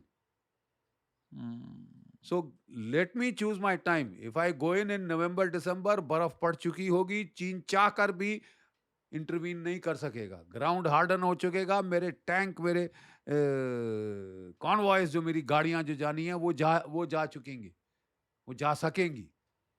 And मेरी एयरफोर्स मुझे पूरा सपोर्ट देगी. तो madam, you please tell me that if you think I have lost my nerve, I will put in my resignation. आप मुझे बताइए, मेंटल ग्राउंड पे दूं या फिजिकल ग्राउंड पे? But and you order me, I will go in now. But I want to fight to win. कि ना कि भी साहब कर दिया, गुस्सा दिखा दिया, वो थोड़ी ना है. If I am going to fight, I will fight to win. So madam looked at him and गुस्सा तो बहुत आया होगा, बट शी अंडरस्टूड कि he is talking sense. And that's leadership, right? That is leadership. Yeah. To understand कि भाई मतलब this मैं is ईगो पे something, ना खड़ा हो जाऊं. भाई इनको मुझसे ज्यादा पता है इस विषय पे. On this job, he knows he is the professional. Absolutely. And I need to trust his acumen. And I need to trust his judgment, Yeah. professional judgment. She trusted, and look at the victory we got. History. What we Look at saw the victory we was got. history. So, it is a pivotal appointment, the Prime Minister. There is no doubt. And if a nation wins, वो उसकी वजह से. So, मेरा कहने का मतलब ये है, क्योंकि देखिए अब बांग्लादेश से एकदम से ये जी. यादें आई. जी. So, the point at issue is now we have a challenge. We also have an opportunity. Correct. हमको अब ये जो देशों को आड़े हाथ लेना होगा. पाकिस्तान को सबक सिखाना होगा कि तुम बांग्लादेश में गदर नहीं कर सकते, तुम पंजाब में, तुम कश्मीर में गदर नहीं कर सकते, और ये तुम सोचो कि हम सीटी बजाते निकल जाएंगे. सॉरी, तुम्हें तकलीफ होगी. हम भी तुम्हें, जैसे मैं बच्चों को बोलता रहता हूँ, जब भी मैं स्कूलों कॉलेजों में जाता हूँ मोटिवेट करने बच्चों को, मैंने कहा भाई मेरी जनरेशन ने, मेरी पीढ़ी ने पाकिस्तान के 2 टुकड़े किए थे. अब समय आ रहा है कि आप लोगों की पीढ़ी को जो ये बाकी बची हुई प्रॉब्लम है उसके 4 टुकड़े करने चाहिए. So you are absolutely right about जो opportunity आज है हमारे पास बांग्लादेश में, and 50 years later, this all is repeating and rhyming. History can be Synchronicity. absolutely. And आपकी लाइफ में बहुत इवेंट्स हैं, आई बिलीव, जिसमें हम ये सिंक्रोनिसिटी भी देखते हैं. बिल्कुल. And you been at all the places जहां मैटर करती है. मैं अगर ये बात करूं भारत के इतिहास में, Wherever the आप action वहां was, पे we were होते there. हैं. So you spoke about 85, 86. That's right. And from there, I think in 87, you went to Jammu and Kashmir, where That's right, the that's insurgency right, was yeah. beginning to happen. वो पूरी जो चल रहा था insurgency, आपने उसको फिर I think Kargil area में ही कहीं Dras And sector. 87, I went from Punjab हाँ जी। to the Military Operations Directorate, the highest planning body, जहां हम चीफ साहब के नीचे अच्छा, ऑपरेट करते हैं और प्लान करते हैं सारे ऑपरेशंस। अच्छा। That is directorate general military वहाँ ऑपरेशंस, पे क्या रहा सर? डीजीएमओ। मैं वहां पे मैं स्टाफ में गया हाँ जी। और मुझे याद है तब श्रीलंका का ऑपरेशन चल रहा था, फिर जम्मू कश्मीर का शुरू हुआ हाँ। और 3 साल मैं वहां पे था जहां की मैंने बहुत कुछ होते देखा, इंक्लूडिंग दी ऑपरेशन कैक्टस इन मालदीव्स। हम हुँ, लोगों ने कंट्रोल कर रहे थे वहां से सारे हुँ, ऑपरेशंस। हुँ। और उसके बाद मेरी पोस्टिंग, मेरी जो पलटन थी उसकी पोस्टिंग आई कारगिल के अंदर। जी, जी, जी। और मैं बात कर रहा हूँ 1990 90। की। यू सी, ज्यादातर लोग समझते हैं कि 1999 में इंट्रूजन स्टार्ट हुई थी। जी, जी। गलत। Hmm, the main intrusion that started much earlier, hmm, much hmm, earlier, and the most dangerous intrusion, जिनको कि हुँ, ब्लैंक आउट कर दिया गया था, किसी को बताने नहीं दिया गया था। कांग्रेस की सरकार थी, हुँ, वो चाहते थे कि पाकिस्तान से शांति हो जाए, hmm, so they buried it under the carpet, और वो बड़ा यार हो हल्ला होगा, उन्होंने हुँ, बताया नहीं। हुँ, लेकिन बड़ी जबरदस्त वहां पे लड़ाई हुई थी साहब। हुँ, और मुझे याद है 15 पंजाब पलटन थी, वो बेचारे एकदम से जब इंट्रूजन हो गई, चुपचाप चुपचाप पाकिस्तानियों ने वो ऊपर के इलाके पकड़ लिए। ठीक है। और बड़ा नुकसान हुआ इस पलटन का, 3-4 महीने में उसे निकालना पड़ा। हुँ, दूसरी पलटन भेजी, उसको भी नुकसान हुआ, फिर हमारी पलटन भेजी गई। हुँ, ये काक्सर का इलाका है जहाँ इंट्रूजन हुई थी। हुँ, और 1990 में मैं जब मेरे को पता चला कि मेरी पलटन वहाँ जाने वाली थी, तो मेरा दिल्ली का टेन्योर था ये एमओ डायरेक्टरेट का। मैंने कहा सर मैं वापस अपनी पलटन जाना चाहूँगा, उसको तैयार करना है लड़ाई के लिए। हुँ।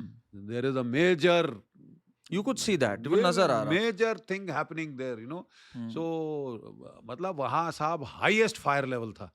हुँ, हम लोग बैठ के मॉनिटर करते थे सियाचिन ये वो। हुँ, तो सियाचिन के बाद नंबर 2 पे आता था काक्सर। हुँ, तो मैंने कहा यार पलटन वहाँ जा रही है, तो हुँ। काफ़ी दिनों के बाद ये फिर तो लड़ाई-अड़ाई में आपकी आएँगे। इन्वॉल्वमेंट सर ग्राउंड लेवल पे कितनी होती थी and at a strategic level कितनी होती थी एट दैट टाइम? देखिए स्ट्रैटेजिक लेवल हुँ, मैंने 2 टेन्योर किए हैं मिलिट्री ऑपरेशन डायरेक्टरेट में, हुँ, नॉट 1 बट 2। ओके। एक भी बड़ा मुश्किल से मिलता तो है, यू हैव टू एक बी था वन ऑफ द 87 बेस्ट। से 90 वाला। 87 से 90 वाला था, और फिर मैं 1999 जब मेन लड़ाई शुरू हुई थी, then I was sent back to the operation directorate to control, क्योंकि उसके पहले मैं लड़ चुका था कारगिल के अंदर, right. Hmm, so hmm, because of that experience I was brought back. Hmm, और फिर मैं कोई वहां पे 1999 टू ऑलमोस्ट 2000 एंड तक मैं हुँ, वहां पे था, हुँ, यू हुँ। सी। और तो the these were my 90s highest strategic level या असाइनमेंट्स, राइट। 90s में सर जब आप वहाँ माहौल देख रहे थे, of course we know what happened to the Kashmiri Pandits who were driven out. That's right, that's 88 right. से लेके 19 जनवरी इज हाँ, इज इज अ हाँ। पीक डेट जब हुआ। हाँ, बिल्कुल, बिल्कुल, बिल्कुल। एंड वहां से फिर टिल 99 हाँ, उन 9 साल में हाँ। कई बार पीस वार्ता की भी बात हुई, इनफैक्ट लाहौर बस की बात चल रही थी। Absolutely, absolutely. आपके दिमाग में तब क्या चल रहा था, because you were at the ground? आपको लगा था ये पीस वार्ता फिजिबल है, या आपको लग रहा था this can't happen because ground पे कुछ और देख रहा हूं मैं? देखिए साहब, मैं तो जब एमओ डायरेक्टरेट में था, तो हाँ। मैंने कहा था साहब देखिए साहब, आपको बॉर्डर के पार लात लगानी पड़ेगी, जब तक आप नहीं करें, हम्म, ये सिलसिला खत्म नहीं होने वाला। हम्म, तो उस वक़्त अलग-अलग सोच थी, ये थी कि नहीं साहब अभी हमारी इकॉनमी बड़े बुरे हाल में है, हम्म, और रूस जो हमको सपोर्ट दे रहा था, सस्ते हथियार दे रहा था, हम्म, उसकी तबाही 1990 में हो गई। Hmm, very few people remember that. और हम्म। हमारी सारी सप्लाई चेन वहाँ पे लिंक्ड थी। सोवियत यूनियन जब सोवियत कोलैप्स संघ कर से गया। जब वो 15 देशों में टूट गया, तो हम्म, हमें तो बड़ा नुकसान हुआ था साहब। हम्म, तो लोग कहें साहब अभी हम लड़ने की हालत में नहीं है, हम्म, हमको तो अंदर ही लड़ना पड़ेगा। हमने कहा साहब अंदर लड़ना तो ठीक है, हम्म, जब तक आप पार नहीं मारोगे ये रुकने वाला नहीं सिलसिला। हम्म, तो साहब ये जब मैं बता रहा हूँ, जब मैं कारगिल पहुंचा, हम्म, वहां इतनी जबरदस्त लड़ाई थी, इतनी हम्म, जबरदस्त कि मेरी एक पलटन में हम्म, 6 बंदे शहीद हुए और 21 घायल हुए, हम्म। जिनमें थे एक की दोनों आंखें गई। वो मेरा ओ, बेस्ट वॉलीबॉल प्लेयर था। मतलब ओ, मुझे जो बेचारे मर गए तो खैर उनका तो खत्म हो गए ना, हम्म, उनका तो त्राही, उनके तो केवल परिवार को क्लेश और त्राही हम्म, मिली ना, हम्म, वो तो बेचारे गए। लेकिन जिस आदमी की दोनों आंखें चली जाएं साहब, और वो हम्म। सबसे अच्छा वॉलीबॉल प्लेयर, दिल टूट जाता है उसको अभी भी। वो स्टिक लेके चलता है अभी बेचारा, भी और ऐनक। मुलाकात होती है आपकी उनसे? अभी भी? बिल्कुल, बिल्कुल, मैं हम्म, जब भी जाता हूँ जम्मू की तरफ मैं उसको मिल के आता हूँ। अच्छा। वो somehow I feel the most guilty about that boy।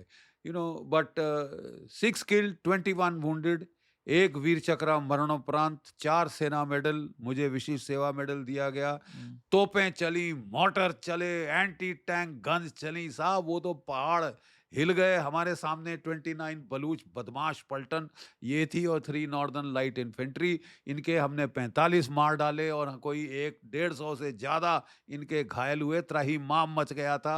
वो सीज फायर डीजीएमओ और इस्लामाबाद के बीच हमारे वहाँ किया गया था। एक बार हुआ तोड़ा, दूसरी बार हुआ। मैंने कहा था आप जो है लेके दाना पानी लेके चढ़ जाओ।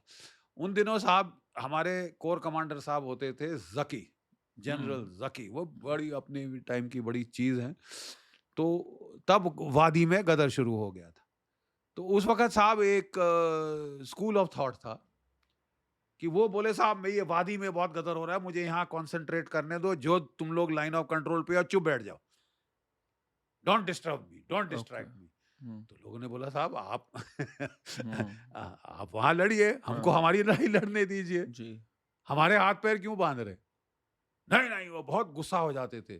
फिर एक जनरल कौशिक साहब आए, OP Kaushik, Rajputana rifles, quite a tiger of a commander. तो वो आए, तो वो मेरी पलटन आए। तो जब तक मैं पहुंचा तो लड़के बड़े अपसेट कि सर ये क्या सर, हमको मारने का भी ऑर्डर नहीं है, डोंट फायर आ रहा है, ये आ रहा है। मैंने कहा यार मैं आ गया हूँ, तुम फायर करो, फांसी मैं टंगूंगा, but you don't bother that कि मैंने साहब मारा नहीं क्योंकि ऊपर से आदेश नहीं, आपके आदेश मेरे से आते हैं। So I gave my boys a free hand और नेचुरली फिर खूब एस्केलेट हुआ। वो तो वो बेचारे जनरल साहब जो नए आए थे वो आए वहाँ, मुझे बोले ये क्या हो रहा है। मैंने कहा साहब देखिए ये लड़के केवल they are only not only my boys sir, ये आपके भी लड़के हैं। हमको पंचिंग बैग मत बनाइए साहब कि दुश्मन जब चाहे फायर कर सकता है, हम फायर नहीं कर सकते। साहब लाइन ऑफ कंट्रोल है, अगर हम फायर नहीं करेंगे तो उसको तो खुला रन है इन्फिल्ट्रेट करने के लिए। We have to fire, keep his head down, इसका सिर दबा के रखना होगा, इसकी ऐसी चोट लगानी होगी कि इसको अपनी जान की फिक्र हो, इन्फिल्ट्रेशन नहीं कर पाए ये। कहते हैं आई एग्री विद यू। तो वो जो पुराना स्टाफ ऑफिसर था जो पिछले जनरल साहब के साथ, no sir but the corps command, उन्हें keep quiet, I will answer the corps commander. I have to take care of this sector. He said, son, what can you do? मैंने कहा sir देखिए I have a plan कि ये जो है इसकी अगर ये इसने जो सर 4 यहाँ कंपनी पोस्ट पकड़ लिए, सॉरी 3 कंपनी के पोस्ट इसने पकड़ लिए इस इलाके में। मेरा तो गलती नहीं है, मैं तो तब था नहीं, ये किसी और 3 पलटन पहले हुआ था। लेकिन अब मुझे बताइए साहब मेरे लिए आदेश क्या है, क्या मैं अटैक करूं, थ्रो बैक करूं? एक पलटन से मैं 3, एक कंपनी को हमला करने के लिए एक पलटन चाहिए, 3 बटालियन चाहिए साहब, एक ब्रिगेड रिजर्व में चाहिए होगी, पहाड़ों की लड़ाई है, पूरी डिवीजन की आर्टिलरी चाहिए होगी, वो तो मुझे कहीं से इजाजत आती दिखती नहीं। तो कहते हैं okay then you tell me what can you do. मैंने कहा हाँ sir I have a plan. मैंने कहा I may not attack and throw them out, I can fire assault and make it difficult for them to stay. और मैंने कहा sir इनका जो सप्लाई आती है वो आती है बुर्जिल बाईपास से, जो कि हमारे जोजिला से ज्यादा ऊंचा है। जोजिला खुल जाता है मई में, ये पास खुलता है जुलाई में। You need such an intricate understanding हर चीज की, from geography, topography, weather, climate, दूसरे के, and I think आपकी जो reading रही बचपन से, that also helped you, बहुत ज्यादा हेल्प किया इसने। तो मैंने कहा कि साहब देखिए 3 महीने का हमको हेड स्टार्ट है विंटर स्टॉकिंग में। ये हम किस साल की बात कर रहे हैं सर? मैं 1990 की बात कर रहा हूँ। मैंने 3 साल का हेड स्टार्ट है विंटर स्टॉकिंग में, ठीक है साहब। उसमें आप मेरे को एक्स्ट्रा दीजिए खच्चर म्यूल, मैं पुशअप कर दूंगा 60-70%। और जब इसकी स्टॉकिंग शुरू होती है, यानी नमक, मिर्च, पानी, चीनी, खाना, सब कुछ स्टॉक होता है, एमिनेशन वो ऊपरी चौकियों पे स्टॉक होता है, ठीक है साहब। मैं उस पे पिल के टूट के पड़ जाऊंगा, है तो कहता अभी क्यों नहीं करते? मैं कहता अभी मैं करूंगा तो ये मेरे पे करेगा। ठीक है, तो मैं अपना फ्रंट लोड कर दूंगा विंटर स्टॉकिंग और फिर पिल के इसके ऊपर पड़ जाऊंगा, ठीक है साहब। ये पहले तो मजबूरन मोटर खोलेगा, फिर ये आर्टिलरी खोलेगा। तो कहता आर यू रेडी? मैंने कहा सर मुझे 1 महीना दीजिए, आई विल बी रेडी, हम डिग डाउन कर जाएंगे। हम्म, तो मैंने तैयारी कर ली, डिग डाउन कर दिया। और जब टॉकिंग हमारी शुरू होनी थी वो गर्मी में, हमने थोड़ी उस वक्त फायर शांति बंद कर दी और ला के हमने सारा ऊपर चढ़ा दिया। हम्म, जहां उसकी विंटर स्टॉकिंग शुरू हुई, हम टूट के पड़ गए साहब। हम्म, और तिल मिला के उसने पहले तो मोटर खोले, 81 मिलीमीटर मोटर, और फिर उसकी आर्टिलरी वो दनादन शुरू हो गई। और फिर हमारी आर्टिलरी आई, हमने लागे साहब जो उसका शकमा थानुस मेन 2 सप्लाई के गांव थे उनको हमने जला के राख कर दिया। वहाँ की सारी आबादी जो कि पोटर पोनी करती थी वो उठा के भागी स्कार्दू में रिफ्यूजी बन के। उनके जो कमांडर का, बटालियन कमांडर का उसका जो बंकर था उसमें आग लगा दी, उनके ऑफिसर में इसको जला दिया। यू जी नो जी, और इसके चलते मतलब वो पलटन की तो हालत खस्ता हो गई। हम्म, और फिर उन्होंने साहब वहाँ इस्लामाबाद को बोला, इस्लामाबाद ने दिल्ली को बोला। और जो मेरे डीजीएमओ साहब होते थे, जनरल नाम्बियार, हम्म, वो हैरान हो गए कि साहब ये जगह तो बिल्कुल शांति थी और ऑर्डर थे कि सब शांत रहेगा, हम्म, यहाँ कौन सी आग लग गई? तो वो हेलीकॉप्टर लेके आए वहां पे। हाँ, और जहां उन्होंने मेरे को देखा, GD you are, what are you doing here? मैंने कहा sir I am the commanding officer. कहते oh now I know what the हाँ, प्रॉब्लम इज। तो मैंने कहा सर देखिए, जब तक ये मार रहे थे तो आपने कुछ नहीं बोला, हाँ, अब हम पिल के पड़ गए हैं तो आप हेलीकॉप्टर लेके आ गए हो सर, इज नॉट फेयर। तो तो सर योर पूरी जो आपकी इधर जर्नी चल रही थी like through the 90s, now you are someone जो एक ऑलरेडी एक बहुत एस्टैब्लिश्ड वॉइस हो चुके थे, नहीं, मतलब I and am I think by the 90s we were seeing you were at your peak, अगर मैं बात करूं। एंड आई थिंक मुझे लगता है ये पूरी आपकी एक तैयारी चल रही थी, बिकॉज दैट्स राइट, जो दैट्स चल राइट। रहा था, जो आने जा रहा था, that was the Kargil war 1999।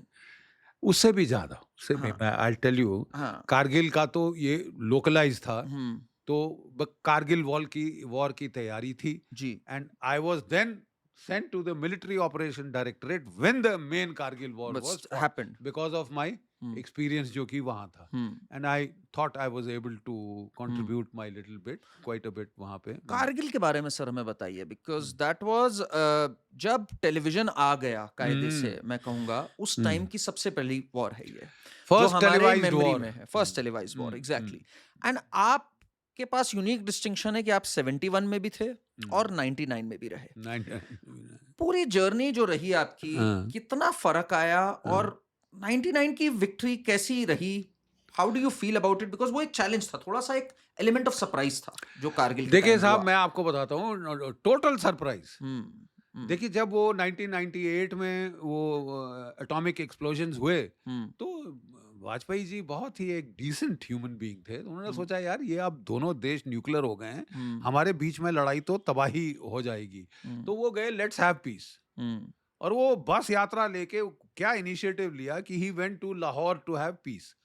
जब वो लाहौर गए पीस टॉक्स के लिए, उस वक्त मुशर्रफ प्लानिंग कर रहा था कारगिल की। हम्म, वो साहब दिन में उनसे मिलने नहीं आया कि मैं वर्दी में आऊंगा तो मुझे सल्यूट करना पड़ेगा। और हाँ, वो भारत के प्रधानमंत्री को सल्यूट नहीं करना चाहता था। देखिए हम्म, कमीनगी की हद। हम्म, ठीक है, he didn't want to salute the prime minister of India. हम्म।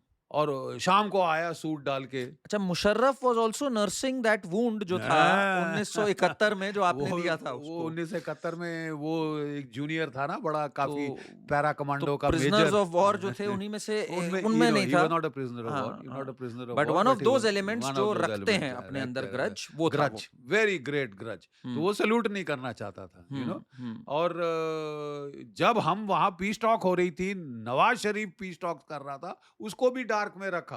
हाँ, हैं? और हाँ, वो प्लानिंग कर रहा था कारगिल में बैक स्टैब की। हम्म, और हम पीस टॉक के लिए गए और स्ट्रेट में वापस आए तो पल्ला का जी साहब पीठ में तो छुरा घोंप दिया इसने। हम्म, विंटर के अंदर उसने वहां पे, हम देखिए विंटर में क्या होता है कि दोनों साइड्स जो बहुत ऊंचे पोस्ट होते हैं उनको हम्म, इवैक्यूएट कर देते हैं, क्योंकि वहां 40-40 फुट की बर्फ पड़ती है, एवलांचेस आते हैं। हम्म, मतलब पूरी की पूरी प्लेटून गायब हो जाएगी साहब, कहाँ गई कहाँ वो। हम्म, 3 साल बाद उनकी कहीं हड्डियां मिलेंगी, हैं, हम्म, आफ्टर 3 विंटर्स तो आर ओवर।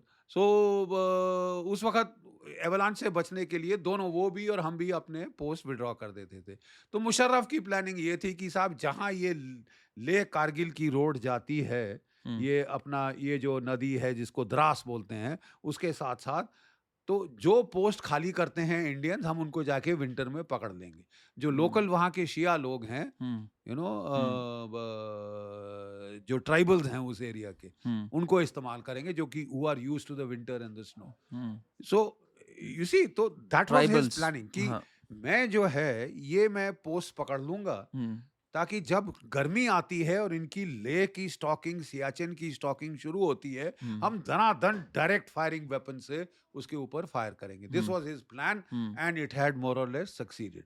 या मतलब हमको भनक नहीं हुई और उतने धीरे से आके वो पोस्ट हमारे सारे पकड़ लिए over almost 80-90 kilometre stretch, you know. और जो गैप्स थे वो गैप्स को उसने आके पकड़ लिया। और जब वो स्नो पिघली तो हमने देखा था वहां तो ये सब के सब बैठे हुए हैं ऊपर। तो पहले हमको ये बताया गया था कि साहब ये तो जो है ये टेररिस्ट है। तो टेररिस्ट को तो हिंदुस्तान की फौज वो चूहे छछूंदर समझती है ना। तो उन्होंने हटाओ सालों को, उन्होंने अटैक कर दिया, नॉट रियलाइजिंग कि इनकी तो पक्की प्रॉपर आर्मी की 5 पलटनें वहां आ चुकी हैं। You know, it was from. जब आपको ये पता लगी थी, what was your reaction privately, what was मुझे योर मुझे रिएक्शन? अभी तक याद है कि वो हाँ, हम अपने ऑपरेशंस रूम में थे, हाँ, जहाँ वो नक्शा होता है, हाँ, जहाँ वो पिन्स लगाते हैं, जहाँ जहाँ पे इन्फिल्ट्रेशन हुई है और ये अंदर आ गए। जी, तो वो तो पूरा इलाका ही लाल पिन से हो गया था। तो हाँ, मुझे अभी तक याद है कि जब वो हमको एयर फोटोग्राफ्स मिली और ये, हाँ, तो मेरे मुंह से पहला शब्द निकला, this is not infiltration, this is invasion. Hmm. तो उस वक्त भी फिर ये हुआ कि साहब हमको बॉर्डर के पार हिट करना चाहिए, एंड ये हाउ डू करना यू चाहिए। React sir? जैसे ये जब पता लगता है दैट हाँ, this is an invasion, right. Does it anger you, does it, Naturally, या it it आप मतलब it you, gets your gorge up. It does, हाँ? It gets your gorge up. How dare this guy do this to us?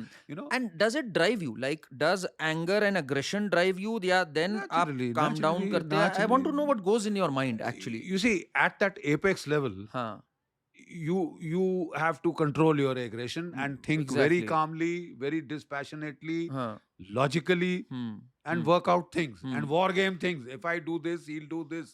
So I have to be calm and quiet at that time. But at the front line, it's a different ball game. I mean, there the boys have to be psyched up. Go get him. He stabbed us in the yeah, back, you know. yeah. So these are the two different So when you perspectives. realize that So when this we is an realized, then you invasion, see, हाँ, then a lot of thinking was done. पहले तो बोला साहब we must hit across the border. तो the chief I remember and the DGMO then said कि साहब देखिए, अगर if we hit across the border, दोनों अभी न्यूक्लियर बने हैं, दुनिया भर में हाहाकार बन जाएगा कि साहब ये तो वॉर शुरू हो गई, stop it stop it stop it. Maximum हमको 10 से 12-14 दिन मिलेंगे to do what we have to do. और पहाड़ों की लड़ाई बड़ी स्लो होती है, you know, inch by inch चढ़ना पड़ता है पहाड़ों पे। तो ना हम वहां पे कोई खास गेन कर पाएंगे, और ना यहाँ पे हम इनको 12 दिन में तो नहीं हटा सकते साहब, 3 महीने चाहिए और दैट अप हिल फाइटिंग। तो उन्होंने बोला साहब what we should do is first attack straight forward, straight up, frontal, and throw him out from as much of the territory as which possible. was a और huge तब अगर challenge. Dal which- ना गली, then we will go across the border. That was the thinking then. So वहां से ठीक है, order आया, first order from the government. जब हमने ये बताया तो उन्होंने बोला ठीक है, don't cross the border, fight on side of the border, ताकि ये इंटरनेशनलाइज ना हो जाए और हम इनको तफसील से आराम से निकाल पाए। अब साहब देखिए, 7,000 फुट का वो वादी है, 14, 15, 16, 18,000 फुट तक वो चोटियां, ठीक है साहब। और जब आप कोई कवर नहीं, कोई घास का पत्ता नहीं, आप वहां से चलना शुरू होते हो, ये बैठा बंदा आपको देख रहा है आते हुए, ठीक है, और वो पत्थर भी लुढ़काए तो आप मर जाओगे, फायर भी ना खोले। But our boys did it, despite this our boy did it. जो पहले हमले हमने लॉन्च किए, हमने सोचा कि ये तो टेररिस्ट है, तो हमने पेल मेल चढ़ गए बगैर खास तैयारी के कि इनको तो हम देख लेंगे, यू नो।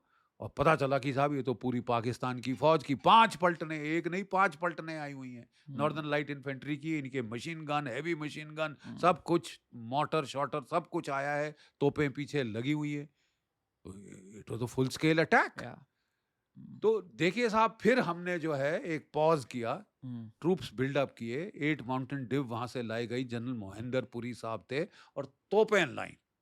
हम एमओ डायरेक्टरेट में थे तो मेरा टास्क था कि हमने साहब दाएं बाएं से जहां हमारी बोफोर गने थी और फॉर्मेशन से हमारी rocket multi barrel rocket launchers थे, वो हमने पहुंचवाए कारगिल हम्म, कि फायर पावर से इसको निकालना पड़ेगा, इन्फेंट्री अकेले जाके नहीं कर सकती साहब, बहुत नुकसान उठेगा इन्फेंट्री का। बट दाद देता हूं हमारी इन्फेंट्री की साहब, तब भी हमारे लड़के they led from the front, our officers and our boys attacked up hill. The best tribute जो आपको आता है वो आपका दुश्मन देता है। एक पाकिस्तानी नॉर्दर्न लाइट इन्फेंट्री का ट्रूपर था जिसका इंटरव्यू लिया टाइम्स मैगजीन ने, हाँ जी। तो वो पता क्या कहता है, क्या? Those Indians they were crazy, वो पागल थे, वो हाँ, चींटियों की तरह पहाड़ों पे चलते आए चलते आए चलते आए, हम वी केप्ट फायरिंग, आवर हाँ, ट्रिगर फिंगर्स बिगैन टू एक, हम्म, मतलब हमारे छाले पड़ गए साहब ये जो ट्रिगर फिंगर में हाँ, फायर करते करते करते, but they would not stop, they हाँ, kept coming on and on and on. Wow, This is the highest tribute you can get. But along with this, what we had done was 100 guns hmm, for every battalion attack. Hmm, Bofors, या, 120s, 130s, multi-barrel Grad rocket launchers, Russians, जो आज कल चल रहे हैं Ukraine में ताबड़तोड़, वो हम वहां पे लाए और पहले तो धज्जियां उड़ा दी उस पोस्ट की, कोई साला बंकर खड़ा नहीं छोड़ा, और फिर इन्फेंट्री ने अटैक किया, ठीक है। लेकिन at a point in time वो आर्टिलरी का फायर बंद करना पड़ता है, नहीं तो हमारे जवान जो खुले में है उनको ना नुकसान हो, then you are on your own. That is where the guts count. Captain Vikram Batra, yeah, 13th battalion Jammu and Kashmir rifles, मेरी रेजिमेंट का, जी, ठीक है, that officer had to lead these attacks up these hills, you know, and what a sacrifice, I mean what a story you पूरी know, जो है उनकी। मैं आपको बताना चाहता हूं कि दिस बॉय पहला अटैक किया उसने एक 5160, एक वो हाईएस्ट टाइगर हिल के बाद हाईएस्ट जो पिकेट थी उसको उसने पकड़ लिया, और फॉर्चुनेटली वो इतने वो चट्टान के रास्ते से आए थे कि दुश्मन को पता ही चला, भौचक्का रह गया, तो without casualties he took it. तो जब वो अपने घर माँ बाप से बात किया, उसने बोला मेरा सबसे बड़ा मुझे सुकून ये है कि मेरा एक लड़का नहीं मारा, हमने इतना सरप्राइज कर लिया इनको। बट देन वो ही पलटन को फिर से दूसरा अटैक दिया गया, दो दो तीन तीन अटैक्स किए हैं हमारी बटालियन ने रिसाइकिल करके, यू सी।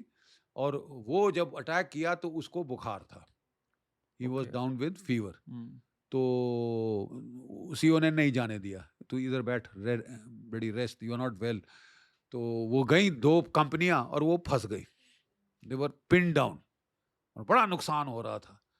सो देन ये बेचारा कंबल ओढ़े हुए था, बुक्कल मारे, ठटर ठटर ठटर ऐसे कांप रहा था, तो वो अपने सीईओ के पास आया, कहता है सर लेट मी गो। कहता है डोंट बी स्टूपिड यार, तेरा बुखार है, I told you to lie down. कहता है नहीं सर, आपके पास और कोई नहीं है, I am the only officer now left, so I am sure you can't leave this and go and launch the attack, I will गो, मेरे को जाने दो सर, मैं कर लूंगा। तो he says with greatest reluctance, are you sure? He said yes sir.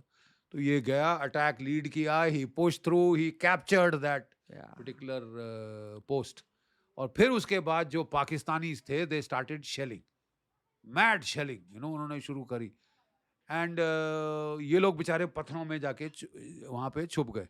तो इसने अभी जो बेनट फाइटिंग की थी, 5 मारे थे Pakistani by hand to hand fighting, किसी को लात, किसी को घूसा, किसी को घुटना ग्रोइन में, ये वो करके इसने 5 मार दिए थे, और फिर जाके ये लोग पिन डाउन हो गए थे। तो उसको जो है उन्होंने सडनली देखा, पाकिस्तानियों ने शेलिंग शुरू कर दी, तोपें दागनी शुरू कर दी। तो एक लड़का, ये तो पीछे पत्थरों के आगे चट्टानों के, एक लड़का जो खुले में था वो बुरी तरह घायल हो गया, और वो बेचारा मेरे निकालो, बचाओ बचाओ बचाओ करना शुरू कर दिया। अब ये लोग उसकी आवाज़ें सुन रहे हैं और धड़ाधड़ गोले चल रहे हैं, सिर उठाना भी मौत को बुलाना था, ठीक है। तो उसका जो एक सूबेदार था जेसीओ, उसे देखा नहीं गया, कहता सर मैं जाके लाता हूँ। तो उसके कंधे पे हाथ आया, तू बाल बच्चेदार है, तू बैठ, मैं जाता हूँ, मैं बैचलर हूँ, शरा हूँ, मेरे आगे पीछे कोई नहीं। And he went. He was already wounded in that hand-to-hand fighting. He was already in a bad shape. He had fever on top of it. He went, got that boy, dragged him from there, almost 20 yards drag करके कंधे पे डाल के उसको वो पत्थरों के पीछे जैसे ही उसने फेंका और खड़ा होके वो भी जंप करने वाला था तो वो दुश्मन का स्नाइपर उसको देख रहा था straight into the heart and he died on the spot he got the Paramvir Chakra there मेरी बटालियन हमारी रेजिमेंट की बटालियन 13th जम्मू एंड हम कश्मीर लोग को राइफल सर हमारे लिए यहाँ पे बैठ के ये सुन के it makes us emotional, it makes us teary eyed. आप इन लोगों को जानते हैं, इनके साथ आपने समय गुजारा है, आप हंसे हैं, खेले हैं, मस्ती भी करी है, बातचीत भी करी है। इनका जब आप देखते हैं कि जब इनकी लाश आ रही है, जब ये अपना दम तोड़ रहे हैं, आपके हाथों में तोड़ रहे हैं, किस तरह का इमोशनल एक्सपीरियंस होता है ये सर? ये क्या होता है उस समय फीलिंग? यू सी अब मेरा जिंदगी में आई हैव हैड सच इतने क्लोज एनकाउंटर्स विद डेथ जैसे मैं बता रहा हूँ ना कारगिल के अंदर किश्तवाड़ में I have held the hands of boys जब वो दम तोड़ रहे थे and that is something that आप मतलब आपकी जिंदगी चेंज हो जाती है व्हेन आपका हाथ में एक हाथ है और वो धीरे से स्लिप आउट हो जाता है आप वो बंदा आखिरी बार पानी मांग रहा है मुझे अच्छी तरह याद है मैं किश्तवाड़ में जब लड़ रहा था तो एक लड़के के पेट में वो टेररिस्ट ने मारी गोली पूरी बर्स्ट दागा तो उसकी इंटेस्टाइन्स बाहर आ गई तो वो बेचारा अपने हाथ से इंटेस्टाइन्स को कवर करके कि मैं डॉक्टर के पास पहुंच जाऊं तो वो स्टिच कर देगा रात थी हेलीकॉप्टर जा नहीं सकता था और फिर एक सिविल हॉस्पिटल था हम लोग गए तो वो डर के मारे दरवाज़ा ना खोलें तो फिर हमने दरवाज़ा तकरीबन तोड़ दिया और उसको अंदर ले गए आई कॉल द डॉक्टर्स ये नहीं he can't go he is one of my best he was a Muslim boy but वो सबसे ज़्यादा खबर लाता था सो मैंने कहा what ever you do I want this boy से तो वो लग गए बेचारे ये वो तो अ, अब वो बेचारा उसका मुंह सूखा हुआ उसने देखा कमांडर साहब आ गए तो उसके बड़ी होप हुई कि अब मैं बच गया तो मुझे बोलता रहा साहब मैं बच जाऊंगा साहब मैं मर तो नहीं जाऊंगा तो उन्होंने कहा नहीं नहीं तू कुछ नहीं होगा तेरे को नो तो बहुत प्यास लगी है साहब ये मुझे पानी नहीं दे रहे ये कम वक्त मैं कब से पानी मांग रहा हूँ पानी मांग रहा हूँ पानी मेरे को बड़ा गुस्सा एज इट इज़ रात के 2:30-3 बजे थे और हम लोग थके मांदे ऑपरेशन से उसको उठा के लाए थे तो मुझे बड़ा गुस्सा है कि तुमको पानी देने में क्या तकलीफ है ब्लडी इडियट्स यू नो तो डॉक्टर को तो मैंने तकरीबन कॉलर से पकड़ के जोड़ा why can't you give him water तो कहता सर 1 मिनट आप साथ में आइए इधर आइए he took me to the corner कहता साहब he is a stomach wound मैं पानी देंगे it will be dangerous for हम इसको सलाइन चाड़ा है don't insist on you can't give him water his intestines are gone आप देख रहे हो पानी ऐसे ऐसे आ रहा होगा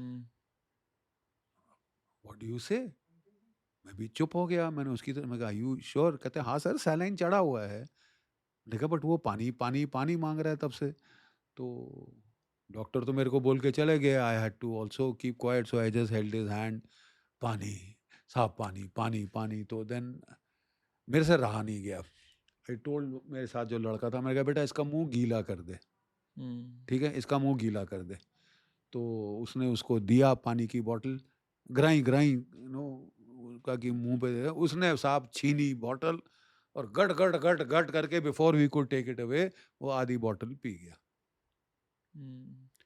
then he put his head back on the pillow he gave me such a look of gratitude he thank you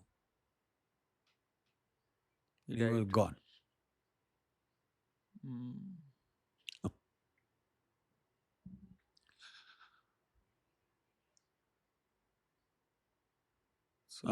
so that is it you know that's it that's the way it goes all that I remember is that look of gratitude I know I did wrong in giving him the water but I think in one way it was right we knew that hardly any chance of survival we were हम लोग लड़ रहे थे कि किसी तरह जान बच जाए this boy should be able to work again but this is one of the things I can't forget one of the faces एक चेहरा जो मैं कभी भूल नहीं सकता you see and there are so many I mean this is just one incident two incident that I'm recalling मैं काक्सर में था वो कारगिल में वो पाकिस्तानियों ने मेरे को देखा कि आ गया है ऊपर तो ऊपर से पोस्ट से देखा कि कमांडिंग ऑफिसर आ गया है तो वहां से उन्होंने हुक्म दिए जिंदा वापस नहीं जाना चाहिए, जो भी तोप है साली इस इलाके में पूरी दाग दो, लेट देम फ्लाई।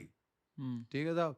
और धनाधन मोटर आर्टिलरी बॉम्ब, और साहब आर्टिलरी के जो बॉम्ब फटता है ठाक करके तो आपके कान में ची की आवाज कोई 2-3 मिनट तक गूंजती रहती है, सन्न हो जाता है आदमी उस वक्त। धड़ाम, और मोटर बम फटते हैं खड़ाश करके, क्रैश के साथ, और जो आर्टिलरी के शेल ऐसे फटते हैं शड़ाक, जैसे कि कपड़ा फट रहा होता है, वो वहां शेलिंग हो रही। तो वहां याक्स थी गांव वालों की, तो एक गोला गिरा 8 याक गिर गई, और बाकी आंख वहां से भागने के बजाय वो जाके बेचारी ऐसे उनके करके आंखों से उनके पानी आ रहा है, और हमारे लड़के की साहब गऊ है, गऊ है, गऊ मर जाएगी। और मैं कहा सालो तुम मर जाओगे अभी अभी यहाँ से हटो, गेट अवे फ्रॉम हियर। वहां पे एक वो बेचारी औरत थी, वहाँ की लोकल औरत, और वो बुढ़ी थी, और उसकी नहीं नहीं उसकी बहू, जो कि she was pregnant. So one shell fragment hit her in the belly and she aborted on the spot. और वो माँ ऐसे दोनों कानों पे हाथ रख के चीखे मार रही दोनों। What do you do? Doctor भी मेरे साथ नहीं था कि कहाँ छुए कैसे छुए, ये भी मेरे के अम्मा अम्मा पानी ये वो ये करके मैं डॉक्टर भेजता हूँ, मैं डॉक्टर भेजता हूँ, रो मत रो मत, वो चीखे मारी जाए। वहां से मेरे को ऑर्डर आया मेरे ब्रिगेड कमांडर का, वेयर आर यू? तो मैंने कहा सर ये, तो उसने वो गोलों की आवाज, आर यू मैड? वो साला खुला प्लेटो है वहां पे, तो 10 मील दूर से सब कुछ दिखता है। Will you please come down from there now, my order. तो मैं कहा सर मेरे पोर्टर पोनी भाग रहे हैं, मेरे को पानी पहुंचाना है, एमुनिशन पहुंचाना है, I will get you from Ladakh, I will get you from here, don't be mad. तू साले खुले में है, you will die, I will lose a commanding officer, you get down, that's an order, ये वो। तो हम लोग नीचे आए, और जैसे ही वो हमने नीचे आना शुरू किया, उन्होंने देखा जा रहे हैं, तो साहब जो भी तोप थी उस पूरे एरिया में पाकिस्तान की, उसने फायर खोल दिया। वो जो 3-4 मिनट जो मेरे को लगे वहां से नीचे वेरी नैरो आने के, एस्केप्स। Narrow escape. मैं कभी भी sometimes I dreams and I don't know, wake up मैं इन वही कोल्ड बोलने स्वेट। जा रहा था कि you've been a part of the Kargil war, you've been a part of so many Counters, counter insurgency operations. How does it feel आज भी कहीं से आपको कोई आर्टिलरी फायरिंग, कहीं कोई वो विजुअल जिसने आपके हाथ के पास अपना दम तोड़ा हो, I mean do they still haunt you? These are memories that you can't erase. You try and forget them, हाँ, because otherwise if they keep weighing on your mind too much, then you are dysfunctional. ऐसा होता है कई बार, moments होते हैं आपके, या कई रातें होती हैं, कई दिन होते हैं जब आप बिल्कुल डिसइल्यूजन हो जाते हैं, वापस उन्हीं सब चीजों में आ जाते हैं, यू रिमेम्बर जो जो लॉसेस हुए Not लोगों के। disillusion, but you have dreams and you wake up in cold sweat. हाँ हाँ, कि वो शेलिंग हो रही है, धड़ाधड़ बॉम्ब ये फट आज भी रहे होता है हैं, आपके साथ ये इतने सालों बाद sometimes भी। all of a sudden ये वो, because that time you में इज्जत का सवाल है, you can't show it, and you grin and bear it. Because we saw a different side of you sir, जब आपके ईयर्स जब यहाँ पे खत्म हुए फौज में, उसके बाद आपका एक दूसरी इनिंग्स जो जनता ने देखी और जहां मैंने भी आपको डिस्कवर किया, was on television. That's right. 2008 के बाद, I think after after retirement. 26/11/2008, Right. जब वो हुआ उसके कुछ टाइम बाद से I think I started watching you on television. आप आज भी बहुत पैशनेट रहते हैं इस बारे में कि जिन्होंने देश के लिए जान दी, जिन्होंने देश के लिए वो किया, उनके शौर्य पे कभी प्रश्न आना नहीं चाहिए। मैं भी बहुत पैशनेट हूं इस बारे में, बट आपने एक बहुत बुलंद आवाज उठाई इस पे। देखिए, because I am telling you कि जब आपने लड़के का हाथ पकड़ा हो, जब वो दम तोड़ रहा हो, आपने किसी की अंतड़ियां बाहर आते देखी हो, और ऊपर से फिर आप आए, और उन दिनों एक और नया फंडा शुरू हुआ था, human rights as a deliberate psychological operation की हिंदुस्तान की फौज लड़ ना सके, इस पे लगाओ आरोप, बलात्कार, टॉर्चर, ये वो।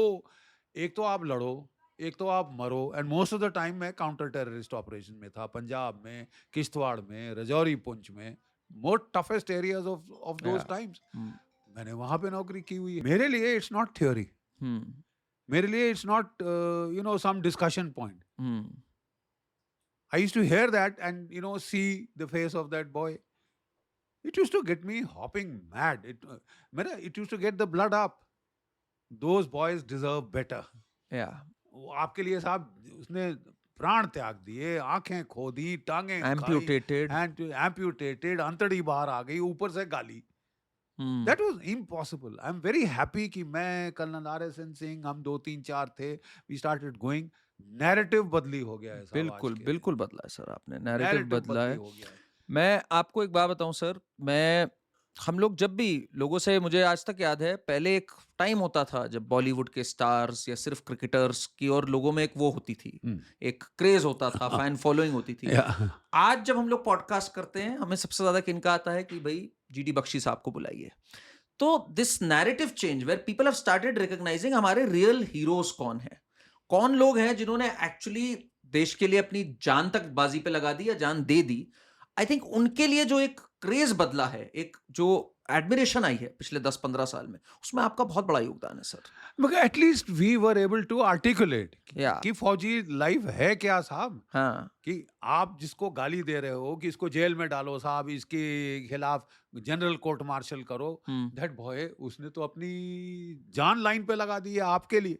हम्म। जब आप घर में आराम से सोते हो, हम्म। रजाइयां ओढ़ के, हम्म। वो वहां बर्फ में जाके ये ऑपरेशंस कर रहा है। हम्म। ऊपर से ही डजंट डिजर्व दिस कि हम्म। आप उसको गाली दो, आप उसको ये करो। जब ऑपरेशन किया है हमारे पैरा कमांडोज ने, पार जाके हमको सबूत दिखाओ, तो आ हम्म। जाओ साथ ना साहब, हमको हम्म। आपको सबूत ही सबूत दिखा देंगे, साथ में आ जाओ, you will see. Do you watch these movies sir, जो आती हैं, जो वॉर पे बेस्ड फिल्म्स हैं, जैसे 71 पे बॉर्डर बनी, 99 पे लक्ष्य बनी, एक पिक्चर LOC भी बनी थी, एंड अभी उरी बनी जो सर्जिकल स्ट्राइक के ऊपर। सर्जिकल आपने देखी फिल्में ये? Yes, yes, certainly, certainly, and and कितनी I एक्यूरेट होती wish हैं ये? they are fairly accurate. Some of them अच्छा। fairly accurate. हम्म। कई में तो हाउलर्स हैं कि वो बेचारे को जो है ASC की बेरी पहना देंगे और कमांडो दिखाएंगे, हाँ। जिसमें कि फौज वाले बहुत पर हंसते हैं। कौन सी एक्यूरेट लगी आपको नहीं, नहीं, picture? Border was good. Border was good, okay. हकीकत, बाय द वे, 62, हाँ हाँ हाँ। one of the most Accurate realistic, films? accurate kind of films. Okay. So, but and now some good war films are coming, but I wish there were many more of them. अगर 71 war हुई होती साहब America में, Russia में, अभी तक 100 से ज्यादा फिल्में होती इसके ऊपर। Is Paris burning, fall of Berlin, you know, these are and ये एक बहुत बड़ा एपिसोड है, ये this तो is one of the greatest 93,000 victories, Pakistan soldiers 93,000 surrendering. prisoner, a country broken into two, new country created with the force of arms, बाहुबल के जोर पे एक नए देश का निर्माण, ये तो साहब इट्स एपिक। लेकिन आपको ईस्टर्न सेक्टर पे सिवाय छोटे छोटे एक्शन की, वहां भुज में एयरफील्ड बनी, अरे साहब क्या आप बांग्लादेश की बात करो ना साहब, जहाँ एक पूरा देश बना, आप एक एयरफील्ड बना रहे हो, मैं कह रहा हूँ पूरा देश। When you talk about epic sir, आपकी जर्नी भी pretty epic रही है, in the sense कि आपने strategic studies में PhD किया after I think you retired. Am I right on that? You see, my sister is a PhD in the history of art. You just saw her passing by, and my daughter then did her PhD. And I Okay. suddenly felt that I am the only uneducated guy in the family, because I had joined the NDA अपनी senior Cambridge करके, you know, जी। जो कि higher secondary के बराबर है अब। तो मेरे को बड़ा ये लगा, तो फॉर्चुनेटली फौज में वो जबरदस्ती पढ़ाई कराते हैं। NDA जाके BSc करनी पड़ी, स्टाफ कॉलेज किया तो MSc करनी पड़ी, स्टाफ कॉलेज में इंस्ट्रक्टर गया तो MPhil करनी पड़ी। और जब मैं पढ़ा रहा था आखिरी में, लास्ट टेन्योर जो मेरा था, वो दिल्ली में नेशनल डिफेंस कॉलेज, स्ट्रैटेजी वगैरह ये सब सिखाते हैं, तो खास चुना गया था मेरे को, क्योंकि तजुर्बे के लिहाज के ऊपर। तो वहाँ मैं गया, तो वहाँ जो एकेडमिक काउंसिल की मीटिंग हो रही थी, रियर एडमिरल राजा मेनन साहब आए, one of the top intellectuals in uniform, you know. तो उन्होंने आके बोला कि what research is the faculty doing, it is a bum faculty that does no research. तो कमांडेंट ने मेरी तरफ देखा, मैं सीनियर मोस्ट था, तो मैंने कहा sir I will do my PhD। अगले साल मैं रिटायर होने वाला था, so I opted for my PhD, and 2 years after my retirement I got my PhD। So what I am trying to say is, पढ़ाई लिखाई सीखने का कोई अंत नहीं। लिखाई पे आपने जब बात करी, तो मैं आपकी बुक्स देख रहा हूँ जो पीछे हैं, मेरे सामने है इधर आपके पीछे। I think you've written 45-46 books sir? कितनी now books? 46 now। 46 books. I mean, मेरे ये नहीं समझ में आता आपने कितना कुछ कैसे कर लिया। एक तरफ आप जंग भी लड़ रहे हैं, आपने PhD भी बाद में कर ली, और अब फिर 46 किताबें इज अ ह्यूज नंबर। और मैं जब आपकी किताबों की बात करता हूं उसमें बहुत वैरायटी है। That's right. वॉरफेयर की भी है, स्ट्रेटेजिक बातों पे भी है, और हमारे धर्म से रिलेटेड भी है। आपने हमारे सनातन धर्म पे भी बहुत कमेंट्रीज और बहुत किताबें इधर लिखनी स्टार्ट करी है, which is very heartening to know. And मुझे एक चीज आपकी जो बहुत अच्छी लगी, जो मेरे को बहुत इंस्पायर करती है, यू ऑलवेज ड्रॉ पैरेलल्स कि कैसे महाभारत के टाइम पे कहां पे होल्ड बैक करना है, कहां पे स्ट्रेटेजिकली आगे जाना है, कहां 5 गांव की भी मांग करनी है, कहां फुल थ्रॉटल जाना है। आपने बहुत कुछ अपने हमारी रूट से आपने बहुत कुछ ड्राइव किया है, I believe. Absolutely. You see, because you don't shine in borrowed plumes. आपको अपना every country has its own strategic culture, या its own way of war fighting. और हमारा जो है that is enshrined in the Mahabharat, in the Vedas, in the अर्थशास्त्र, कौटिल्य के अर्थशास्त्र में। अभी मेरी किताब NSA साहब ने रिलीज की थी, अजीत डोवल साहब जी ने, जी जी which was India strategic culture, the Mahabharat and Kautilyan ways of war. Ever wonderful. since I was an instructor at the Indian Military Academy, Dehradun, मैंने जब synchronicities of history देखी कि Dehradun is the same place where Dronacharya ने आपने आके बताया। Camp बनाया। You see, history की relevance कितनी है? जो चाइनीज हैं वो सुन त्सू को पढ़ते हैं, आज तक Art of soon Tzu War. को पढ़ते हैं। Art soon of Tzu, War. the art of war. It was written in a period of multipolarity. कि तब 6 बड़े राज्य थे चीन में और वो हमेशा आपस में लड़ते रहते थे। तो उस टाइम कोई 150 साल के ओवर पीरियड ऑफ ये चाइनीज स्ट्रेटेजिक कल्चर फॉर्मुलेट हुआ था। अरे साहब, महाभारत के टाइम में 16 महाजनपद थे और constantly at war with one another, right? और कौटिल्य के टाइम में भी 16 महाजनपद थे। Period of multipolarity. If the Chinese can learn from Sun Tzu, why can't we learn from Absolutely. our own Absolutely. this thing? So that is the thing, indigenous roots. And what does the future have in store, sir? अब अगला आपका क्या mission है? Because you are constantly inspiring all of us, चाहे वो television debates हो। मेरे लिए जब भी मुझे बताया जाता है जनरल GD बख्शी साहब is there, I am like okay, मुझे तो चुप रहना है भाई, मुझे इनसे सुनना है। I am not going to speak much, I have to learn and get inspired from him. You are inspiring everyone on television. You are inspiring with your books.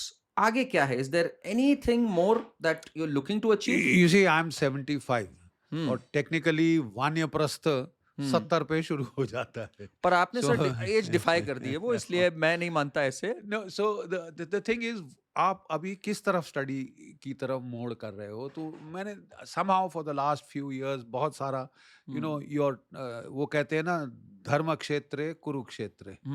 You see, the place from where you really learn about life is the battlefield where you see life and death face to face, as real as you are here.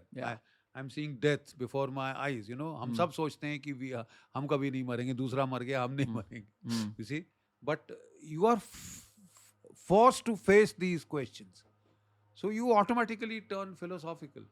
So मैं अब काफ़ी अपना retirement की जो के बाद thought start going towards philosophy, religion, Vedanta.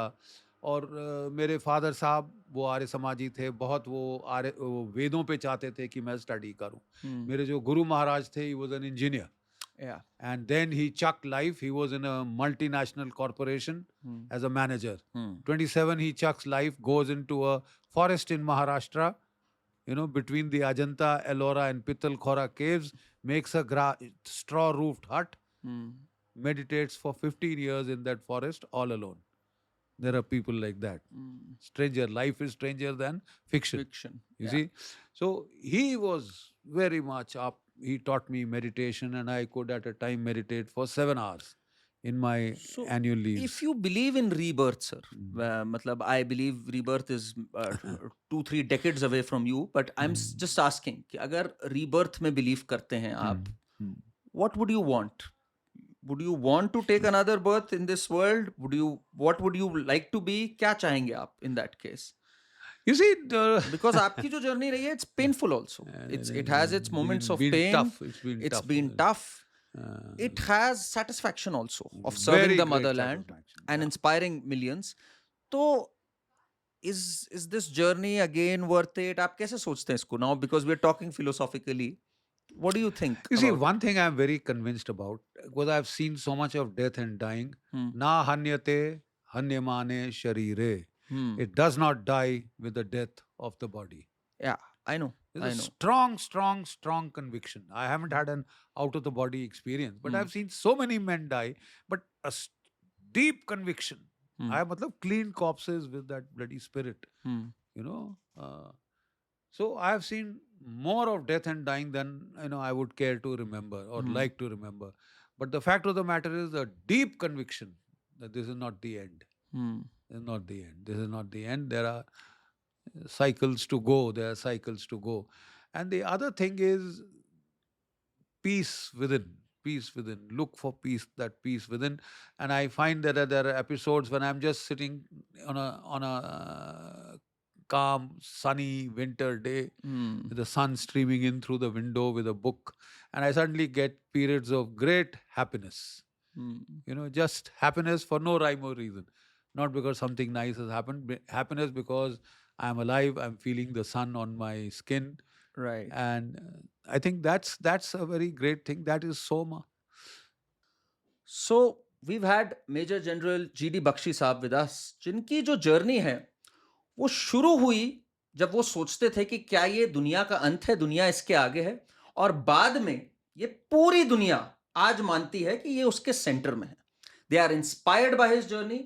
और मैं एक बात कहूंगा, भारतीय सेना के बारे में जब भी हम सुनते हैं नतमस्तक हो जाते हैं, रगों में खून 2 गुना तेजी से बढ़ जाता है, और दिल जो है वो चौड़ा हो जाता है, सीना, इस बात से कि हां हमारे लिए कोई रखवाली कर रहा है. आंखें नम हो जाती हैं ये सोच के कि इनके क्या सैक्रिफाइसेस रहे हैं, ब्लड स्वेट एंड टीयर्स के सैक्रिफाइस. और हमारा करण वर्मा अनप्लग्ड पे जीडी बख्शी साहब को और भारतीय सेना को ये एक नमन है, और हम कहना चाहते हैं उनसे thank you so much for all your efforts, for all your sacrifices.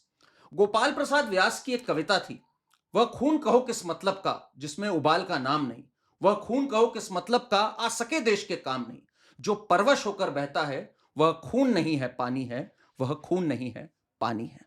Thank you so much sir.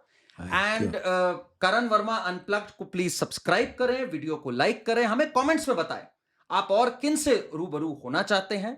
Stay subscribed and stay tuned for much more. Thank you. Thank you.